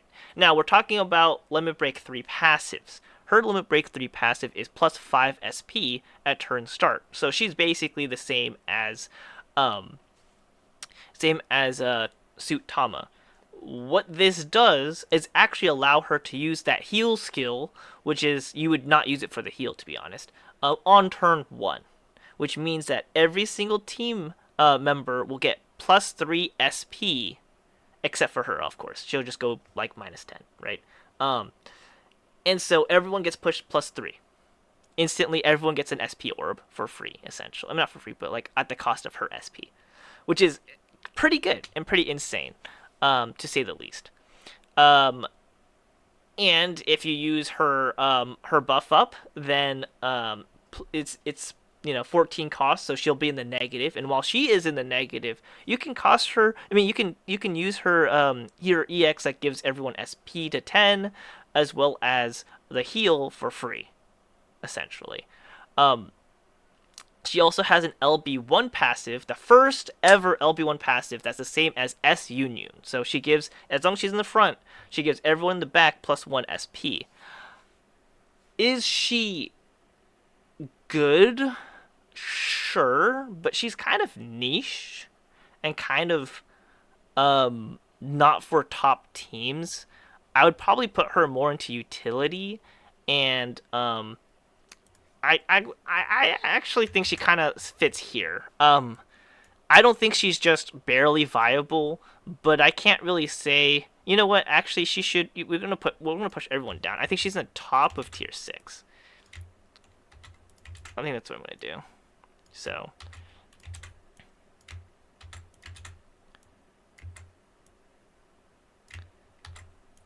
there we go.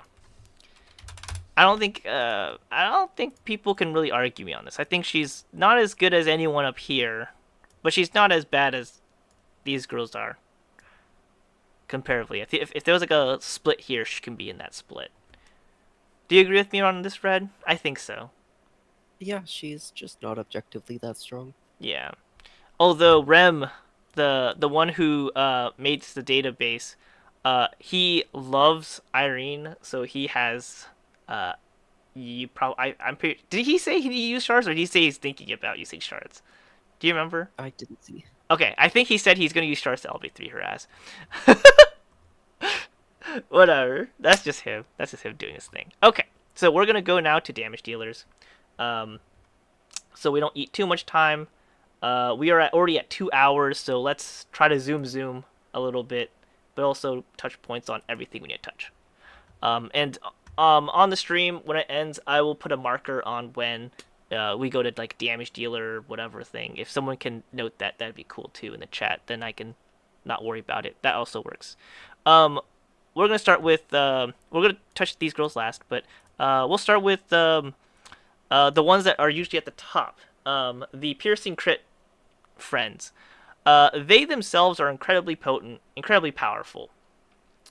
However, the caveat is that their supporting lineup isn't as doesn't give them as high of a multiplier, and so they actually usually have an extremely hard time reaching 2 million score in score attack very often. I think Inori is the only one who can usually hit there, or Sumomo if in LB3, excuse me, LB3, but Irene basically can never. So they're mostly used for farming and things of that nature. At LB3, I used to put them pretty much in tier 10.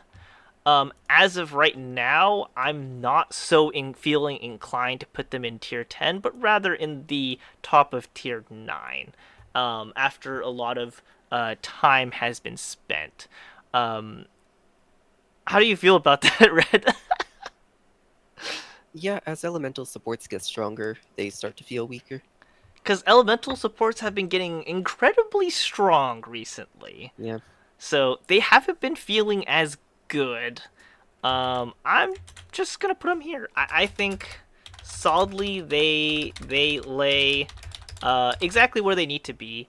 I feel like Sumomo is better than Irene for sure. But this is all there is to it. I don't think there's much to add. They're still really strong, but they're meant for more generic content rather than score attack. But they are very, very good still. In fact, I am more inclined to put Irene down by 1 still. Just leave her here. There we go. I think this is more fair. Coolio. Let's move down to single target tier 8 that we've had here. Was the top damage dealer for single target for light as just for single target, not counting AoE, even though Mona actually does more damage. We don't worry about that. Fubuki 2, the top of the line for Thunder. Adele 3, funny enough, still the top of the line for Dark. Yuki, just because she is easy to use for damage dealing and scoring. She actually doesn't have the highest damage output out of the squads up here. She's just very easy to use, especially as a lower end player. Granted, she is limited, so most likely you won't have her LB3. And then UD1, which is still incredibly potent. And I will add, if I remember correctly,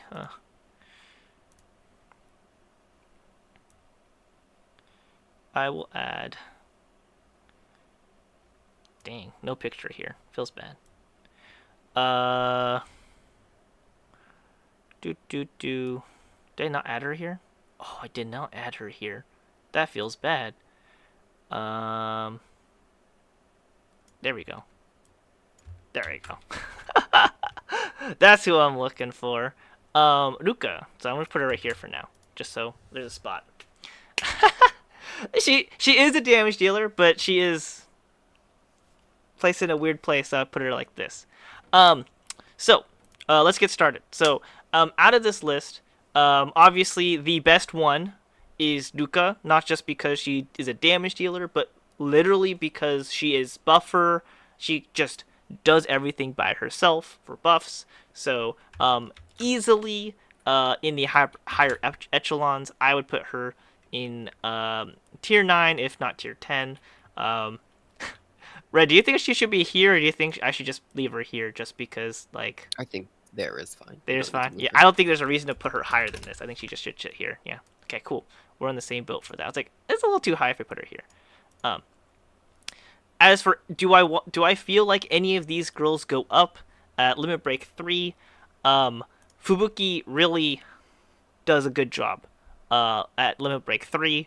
I know it's just 25% bonus or whatever and stuff and whatnot, but like due to like her base skill, how much damage is supposed to deal is incredibly high. The more like the how much like her stats, how much more damage it provides is so much higher than anyone else. That I actually think she kind of just moves up to tier 9. The bottom of tier 9. She just does a lot of damage, and if you want to, help do debuff, use her for helping debuffing, because you also have, if you're also using a buffer that is turn based rather than, what's it called again? Skill use base, then she's even stronger when it comes to those things. So I can only see her getting stronger from here, to be honest. Incredibly potent, incredibly strong. Kanade 2, also in that same similar boat, but she needs to be overhealed, right? So I'm not gonna move her just yet, but she's down here for now. But yeah, that's just kind of the deal here. As for moving anyone else, Adele 3, I think she doesn't really need to move, though she does get a lot off of LBs because, well, she's a blaster, so she really needs more stats to hit max potency. I don't think there's a reason to move her, or Yuki, or Yudi due to limit breaks, but is there? Do you think I should move any of them? I don't think so. I Like, think it's fine. do any of them should move here at all? I know Fubuki should be here, but like, no, not really, right? Not really. Okay, I think for sure though, Kanade is gonna be moved here though, at the very least. So we'll move Kanade up. She has the same thing. Main reason is she has Self Mind's Eye, stuff like that. I'll even throw in Mona here. Mona 3 deserves a spot next to Kanade 2. In fact, she can do even more because she can also buff her own.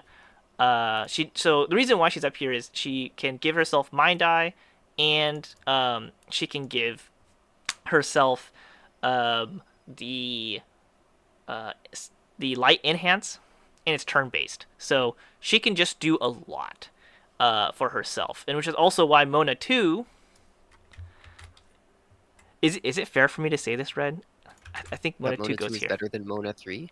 No. That she's like up here in a higher echelon, like the actual super high tier. No, she's really good. She's incredibly good. In fact, I wouldn't even feel bad putting her here. That's how good she is right now. Yeah, I think after Ruka, she's You know well, what? either Ruka is better than her or she's better than Ruka, but they're like No, the no. top two damage You dealers know right now. what? You know what? I'm sorry. I'm gonna feel inclined to do this. I feel like this is fair. I actually feel like this is fair right now. Yeah, They're I wouldn't so good disagree. right now. Like I think arguably you either put them here or you put them at the top right here, right? Um, these two are pretty much your top of the line damage dealers, and it's just stupid in what they can do. In fact, if I'm gonna put like this, I think Kaneda 2 should be right here, just to fix things up a little bit, and then we're gonna move Mona 3 right here, right?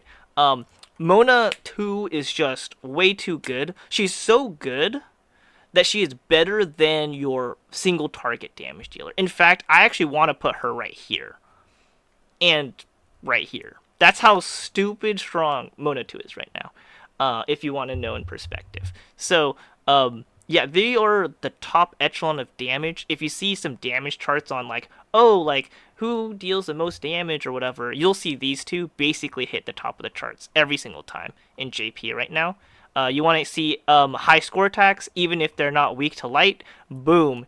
Even if they're weak, if not weak to fire, boom. There's not much argument. Um, it's pretty much up there. The only other one that really competes with them are these two. Um, in fact, these two are that strong. I wouldn't even be bothered not like to move them here. Like they're that strong. Would it be weird to move them here too? Like they're that strong, man. Is that weird? Probably not. Okay, Up to you. I don't think they're as high as Sumomo. Sumomo's just way too good. Uh, let's do this. I think this is the most fair way to do it. How does that look? Better than Irene 2, but I think this is what I think is fair. Okay, I'm on board. Yeah, just because like I've talked to Kappa. I've been looking at different things. These girls are just another dimension of of power at the moment. Um, Ultra variable. dude, I couldn't wait for the time Mona 2's on top, and now she is really up there. What can I say? What a fucking god. Oh, you know who's not here? Yuina. Yuina 5 is not here. She's not here, is she? She is not here. Let's put her in. Um, I think Yuina 5 is around here, next to Mona 3. In fact, I think she's worse than Mona 3. So, let's move Kanade. She's like as good as Kanade. Right here. There we go. Boom. So,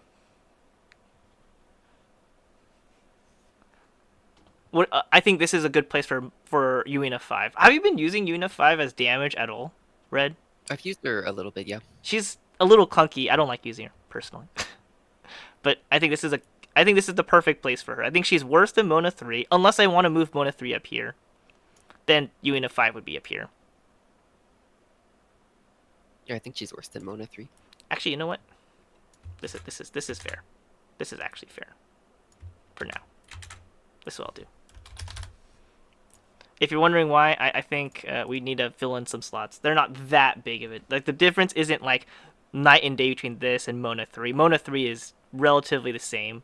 Just that, yeah, I think this is the most fair. There we go.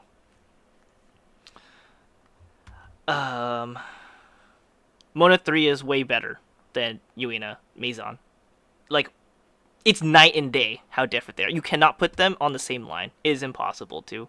If once you have both and you feel the power, you cannot agree that they are roughly similar. It is night and day. It's just that in this list, is it worth putting them 2 slots under? No, it's not.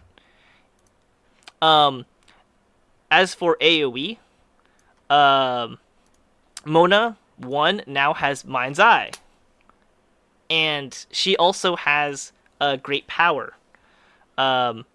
Should she be pushed up with LB3?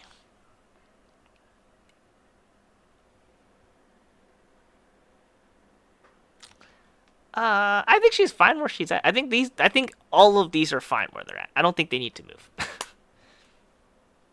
I think Unit 4 is Yeah. also fine where she's at. I don't see a reason for them to move. Do you see a reason for them to move? No. Unless you want to count Yuina 4's LB4 passive as a reason to move up, but not really as a damage dealer, so Yeah, I up don't to think you. it. I don't. If I move her up, it's just It's like not this. irrelevant, but It's irrelevant to the point that it's relevant enough to move her right here. There we go. okay. We'll call it a day. Uh, Minimally relevant. yeah. Um, as for strong here, unfortunately, Madi 3, she's still good, but she doesn't feel as good just because she overlaps with the field, and so it doesn't feel as potent anymore. Um, in fact, probably lowers her feeling amazing nowadays. I'm gonna move her down one. She is still really good, and in her place, we're introducing Waki 4. Waki 4 is very strong because she works really well with Tsukasa.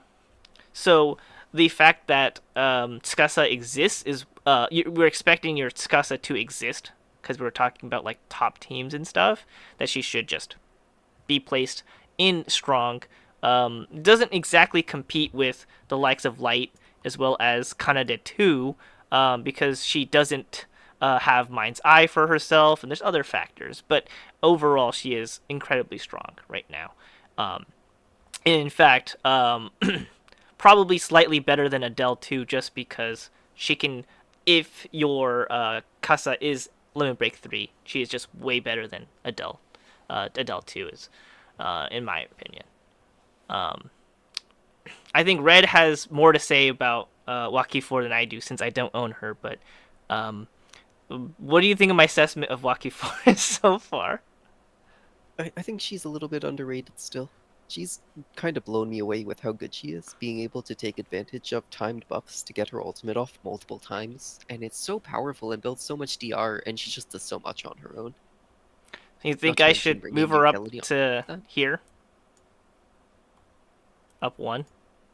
Like at least that high. I could see her being above Yuri as well, So but maybe probably that's the limit. it would be here be too high. I actually think Yeah, I I would think that'd value it, be but that would be too high, but it's close. so you think?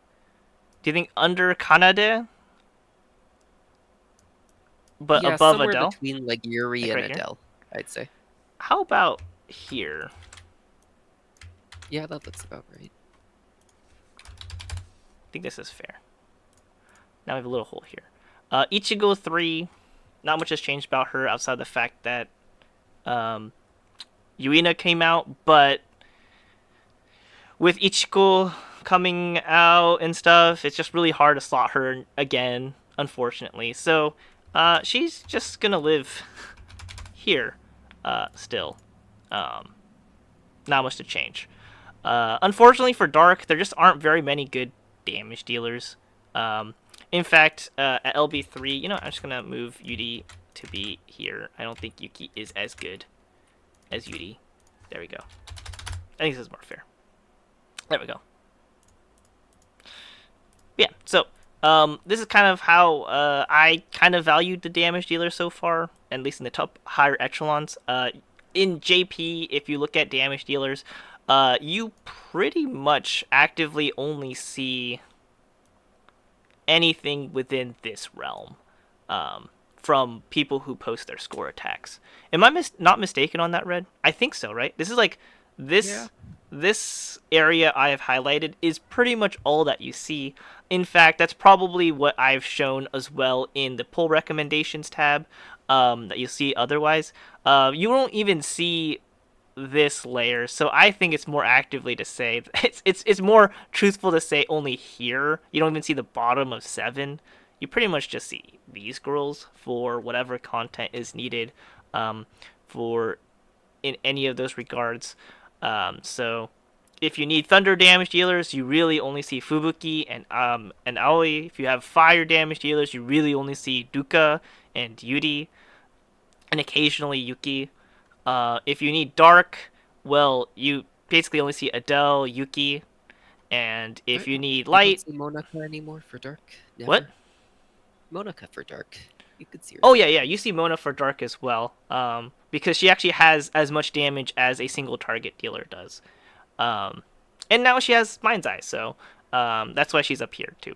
And then for light, you see Mona 2 or 3, depending on which one people have, and Yuina and Kanade. You really have 4 options. It's very nice, except for Mona 3. I mean Mona 2 you don't see unless you have Mona 3. So like it's one of those ones.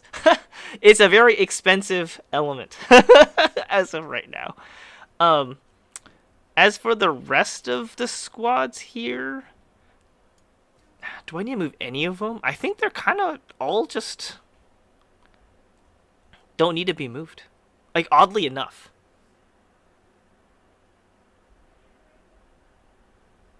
I'm thinking, do I need to move any of them?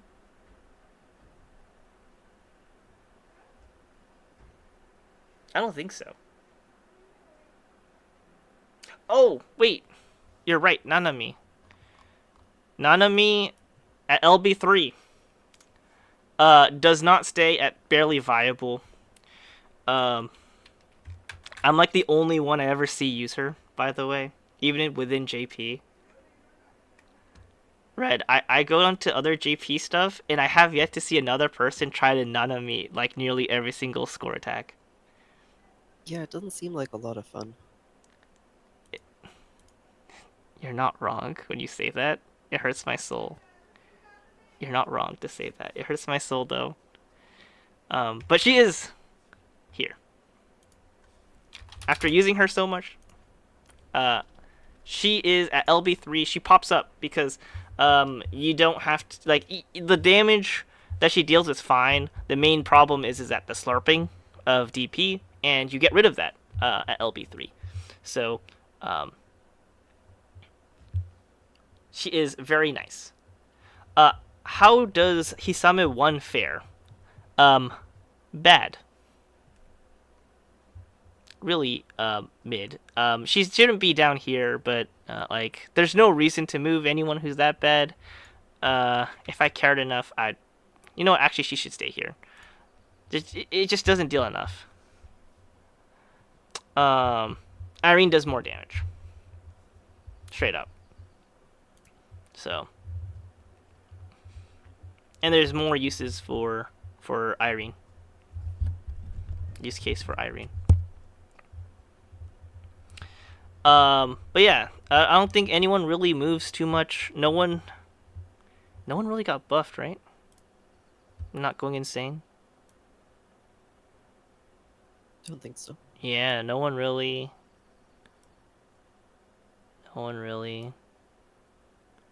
Oh, I totally forgot to touch upon that. Isuzu can give SP to others now. Akari has her dodge. I touched upon that one. And then Shadow 2 being still strong, a good portion of it is actually also that she allows Ruka to go into Diva mode in turn 2 with the new Master skill, which is nice as well. So there's a lot going for it. But yeah, I don't think anyone... Sumomo got her 5 yen chocolate buff. Hmm? Sumomo got her master skill. Yeah, right? That's why she Big is... skill That's why she is big way skill. above Big skill. Irene at the moment. It's a good buff. What can I say? It's a really good buff. Oh yeah. Am I missing anyone? Maria. That's who I'm missing. I was like, I'm missing someone. Maria SS3. She is your top of the echelon int damage dealer. In fact, I don't have her. I don't think Red has her. Of course not. She just came out. She is a nice fire damage dealer. The main issue is that she doesn't provide herself with Mind Eye, which makes it a little bit harder to actually utilize her when you want to use other supports and other things. So, kind of hard, But the main thing that you have to realize is that her numbers are incredibly high, and um, like comparatively uh, to Duca Diva. So there aren't many people who have been using her because they most likely don't have as much LBs on her comparatively to Duca. Um, Duca's potency goes down if you do not have um, three or more 31A members. So actually, Maria's base damage is quite insane. Um, it doesn't fully show it here because you have to understand that at 150% DP, she actually gets more potency here. It doesn't really note this on here because Rem doesn't have it exactly the way it should be. Or breakdown, does he? I don't think so. Does he have on here? Maybe he does. I don't know if he has it. I don't think so. Um, Check but in game though, what? if you pull her. You can check in game if you pull her. I could check in game if I log in, but let me do that real quick. I guess I'll check in Isn't it game, just the guys. same with like I'm every logging character in. who has the same? I Like don't. Ice If I remember Kanade has correctly, the same potency yeah, roughly. Ice Kanade should have the same. I think it's 25k Yeah. base. If I'm not mistaken, I have to go check though. 25k base, but I might be wrong. I have to double check. Cause it should be 50% more damage or something crazy like that. Um.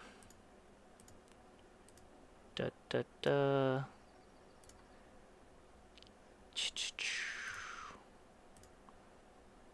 Man, do I want this. Her event. Wait, have you done her event story yet, Red? Yes, I It's finished it so yesterday. good, dude. It's one of my favorites. Very good, yeah. It's so good. Okay. The base is 22.3k.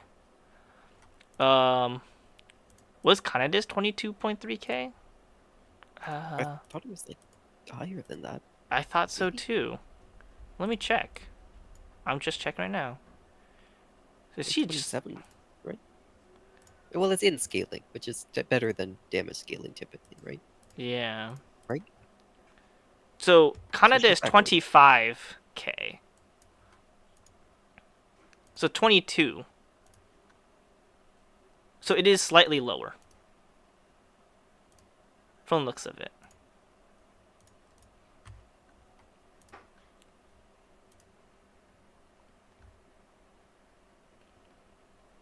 Um, yeah. So I'm looking at So it is 22k instead of 25k.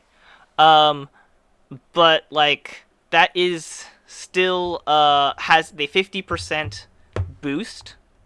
So if we want to take in account the calculation for math, right? Let's say 22.3 times 1.5. That's roughly. I'm just gonna put in the just type here into this little chat. I think it's easier. 33.545, and then versus if you, let's say we don't have just checking numbers for uh, um, so it is 16.5, and let's just pretend it's 1.5, right? It is 24.75. So roughly, this is with the actual 45 boost, and then if you don't have the boost times 1.3, it's 21, right? So that means that Maria has, let's pretend we do have the boost, has 35% more damage on her uh on her own as potency. To the looks of it. but that also means you're losing a slot. So, is it worth it? It depends, I guess. Um, it depends on your team, per se. I think is the best way to put it. Overall, probably has higher potential in damage, just slower. Um, Give me a sec.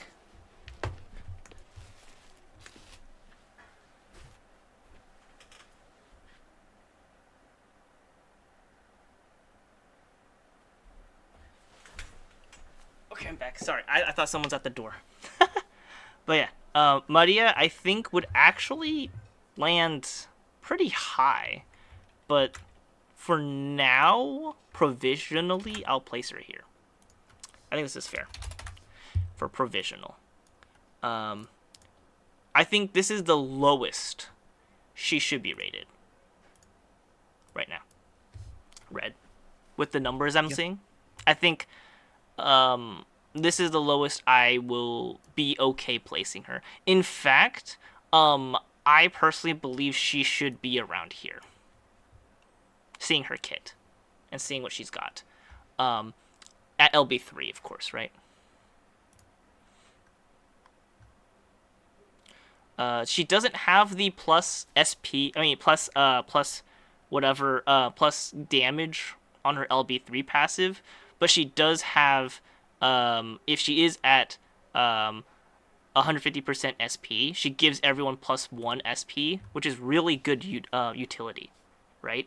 So, and it's not that hard to get her there if you actually, funny enough, for these type of girls to like actually like get them done well, you actually use very weak weakened DP earrings, just so then they can actually hit the DP markers because it's percentage based, and these heals are not percentage based. So, you would level this up. You would throw in a heal, and then she would be able to hit the marker with one heal, and then all of a sudden she will be dealing bonkers damage, and gives you this passive +1 SP for the team. So I think she should be easily slotted here, but I think provisionally I'll place her here until we see people starting to use her red.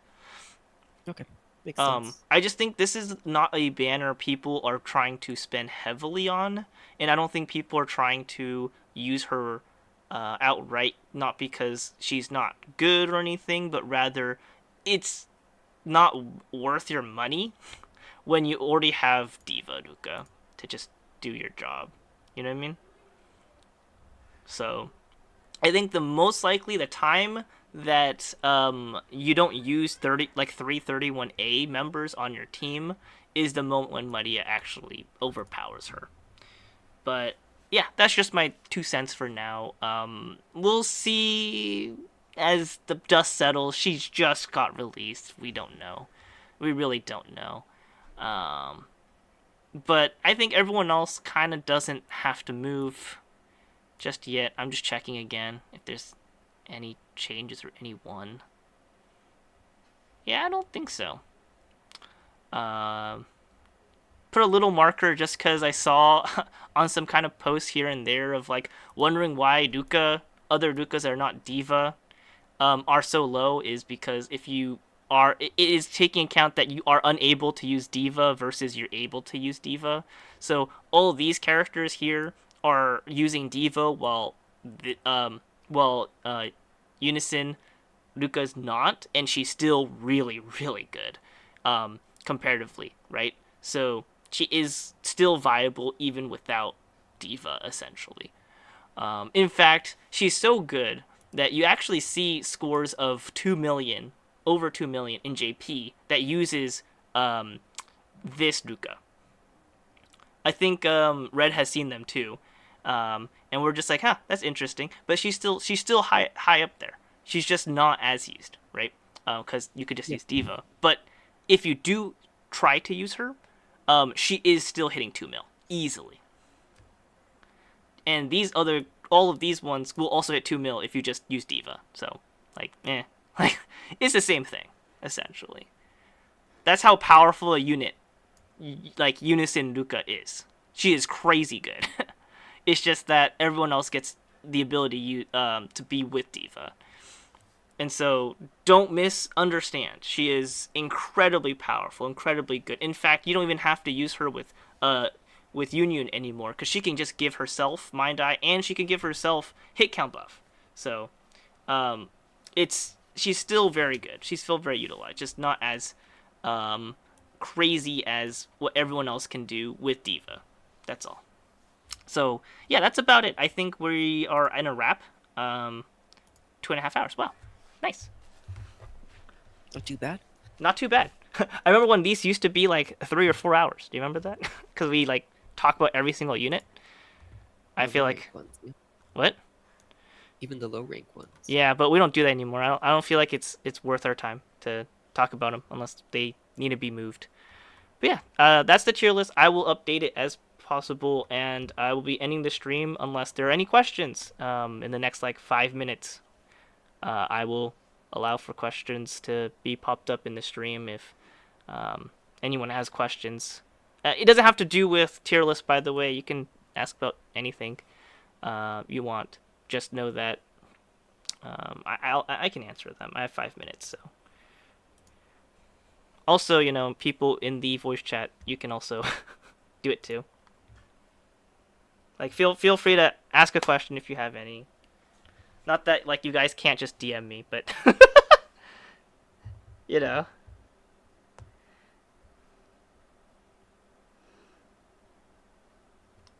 Do you have Unison Yuina Red? No. I've No. been meaning to get her, but it's just never been an ideal time to pull. It's not an ideal time to pull right now. Let's be honest. Yeah, I'm still recovering. You're still recovering. The real question is, are you gonna pull on the paid banner? Oh, Do you see it? definitely not. Do you see it? It doesn't really matter what it is. I'm definitely not Look, gonna look, be able. look. It's just one pull. 7%, bro. 7%. I believe. No thanks. It's okay. You also have a 5% of it being Bungo. Genital one. Does requirement maximum score attack become more and more harder? Um, yes and no. I think that's like the best way to answer it. Yes and no. So to put in perspective, right when JP hit difficulty 140, that was the hardest time to get score in all of HBR history, outside of the first score attack or second score attack. I'm not counting those. I'm counting whatever EN may have to tackle soon. What EN will have to worry about. 140 was the biggest jump in HBR history in terms of trying to get the maximum point value for the important materials in score attack scoring. And a lot of it had to do with the fact that the boss's border went from, what was it, 360 to 430? I think so. Yeah, it was something crazy. I could just check right now. Why not? We still have the same amount of border. So let's see. Score attack, score details. Let's see. Let's see. So right now our border is 500. Don't worry too much about it. You don't even need to hit 150 for the like all the material in JP. You only have to hit 141. So like really don't worry about it. But 140 was border 430. And then right now in EN the border is 360. So yeah, it jumps up to 430. It's huge. And the amount of stat difference is so big too. So like in EN, you guys, this is like about numbers you guys are saying. It's like the bosses have maybe like 8 mil HP or something small like that. And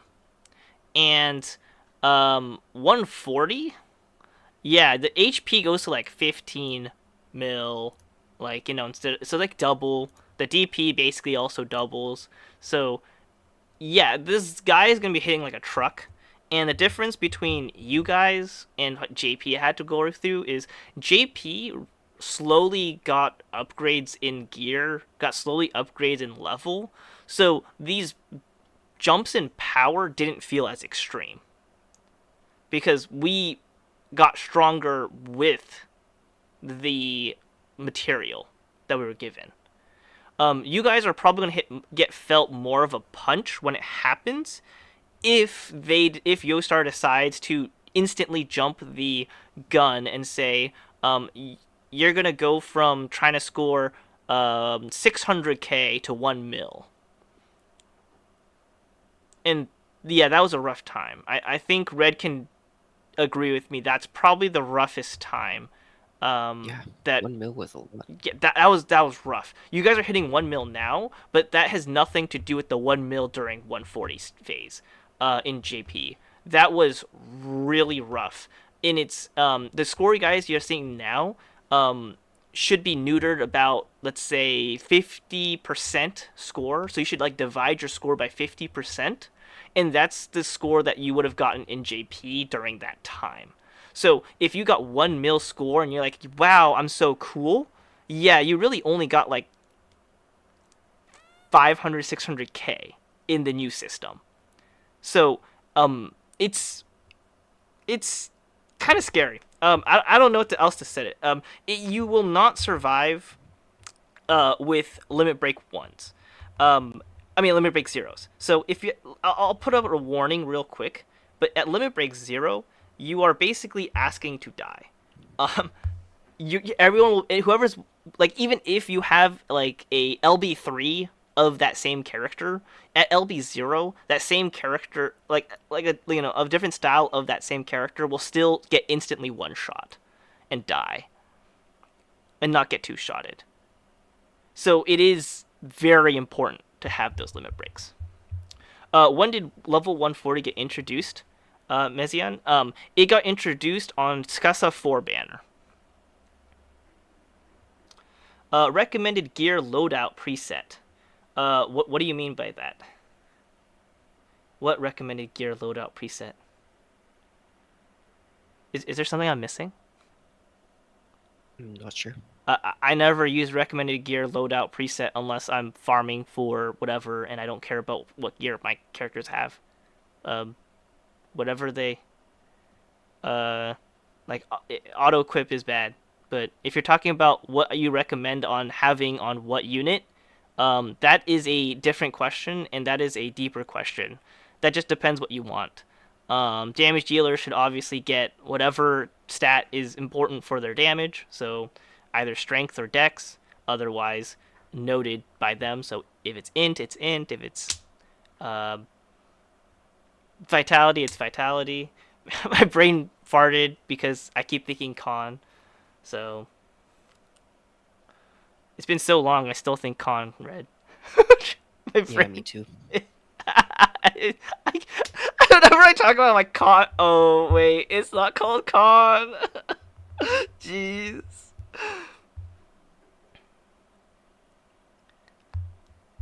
What is this? So are SS1 damage dealer in the future not viable to get max score? Yes, they are. They're entirely viable. In fact, you can get max score in. Well, I mean, here's the thing, okay? Is SS1 in the future? So it depends on what you call future. If you're talking about current JP future, it is entirely possible. If you're talking about the future in JP when they had their 140 initial push, yeah, it was very difficult for many SS1 damage dealers to hit those points. In fact, instead of talking about SS1 or SS2, it was more so, did they have limit break 1? So if any of your team members had limit break 0, they're dead the moment they're in the front and the boss doesn't AoE. Like, like you couldn't like like not using an LB0 is out of the question. In current JP, using an LB0 is depending on the boss out of the question or not. If the boss does a lot of like single target, or if you're using full use of Aoi, then because she's free now in JP, then LB0s are fine. But if you're not, then they're not fine. So it really depends. And no, I will mark this real quick. Aoi will not save you in in the initial 140 push. In fact, she'll make your score worse because you really need to kill fast. Red, remember those days where you're forced to try to clear within 7 turns, Yep. or else you cannot get you can't get 1 mil if you can't clear in 7 turns. Pretty brutal. It was pretty brutal. And now it's easy. Now it's so much easier. But like before, I'm letting you guys know right now. If you got past 7 turns, you could still get 1 mil. It's just really hard.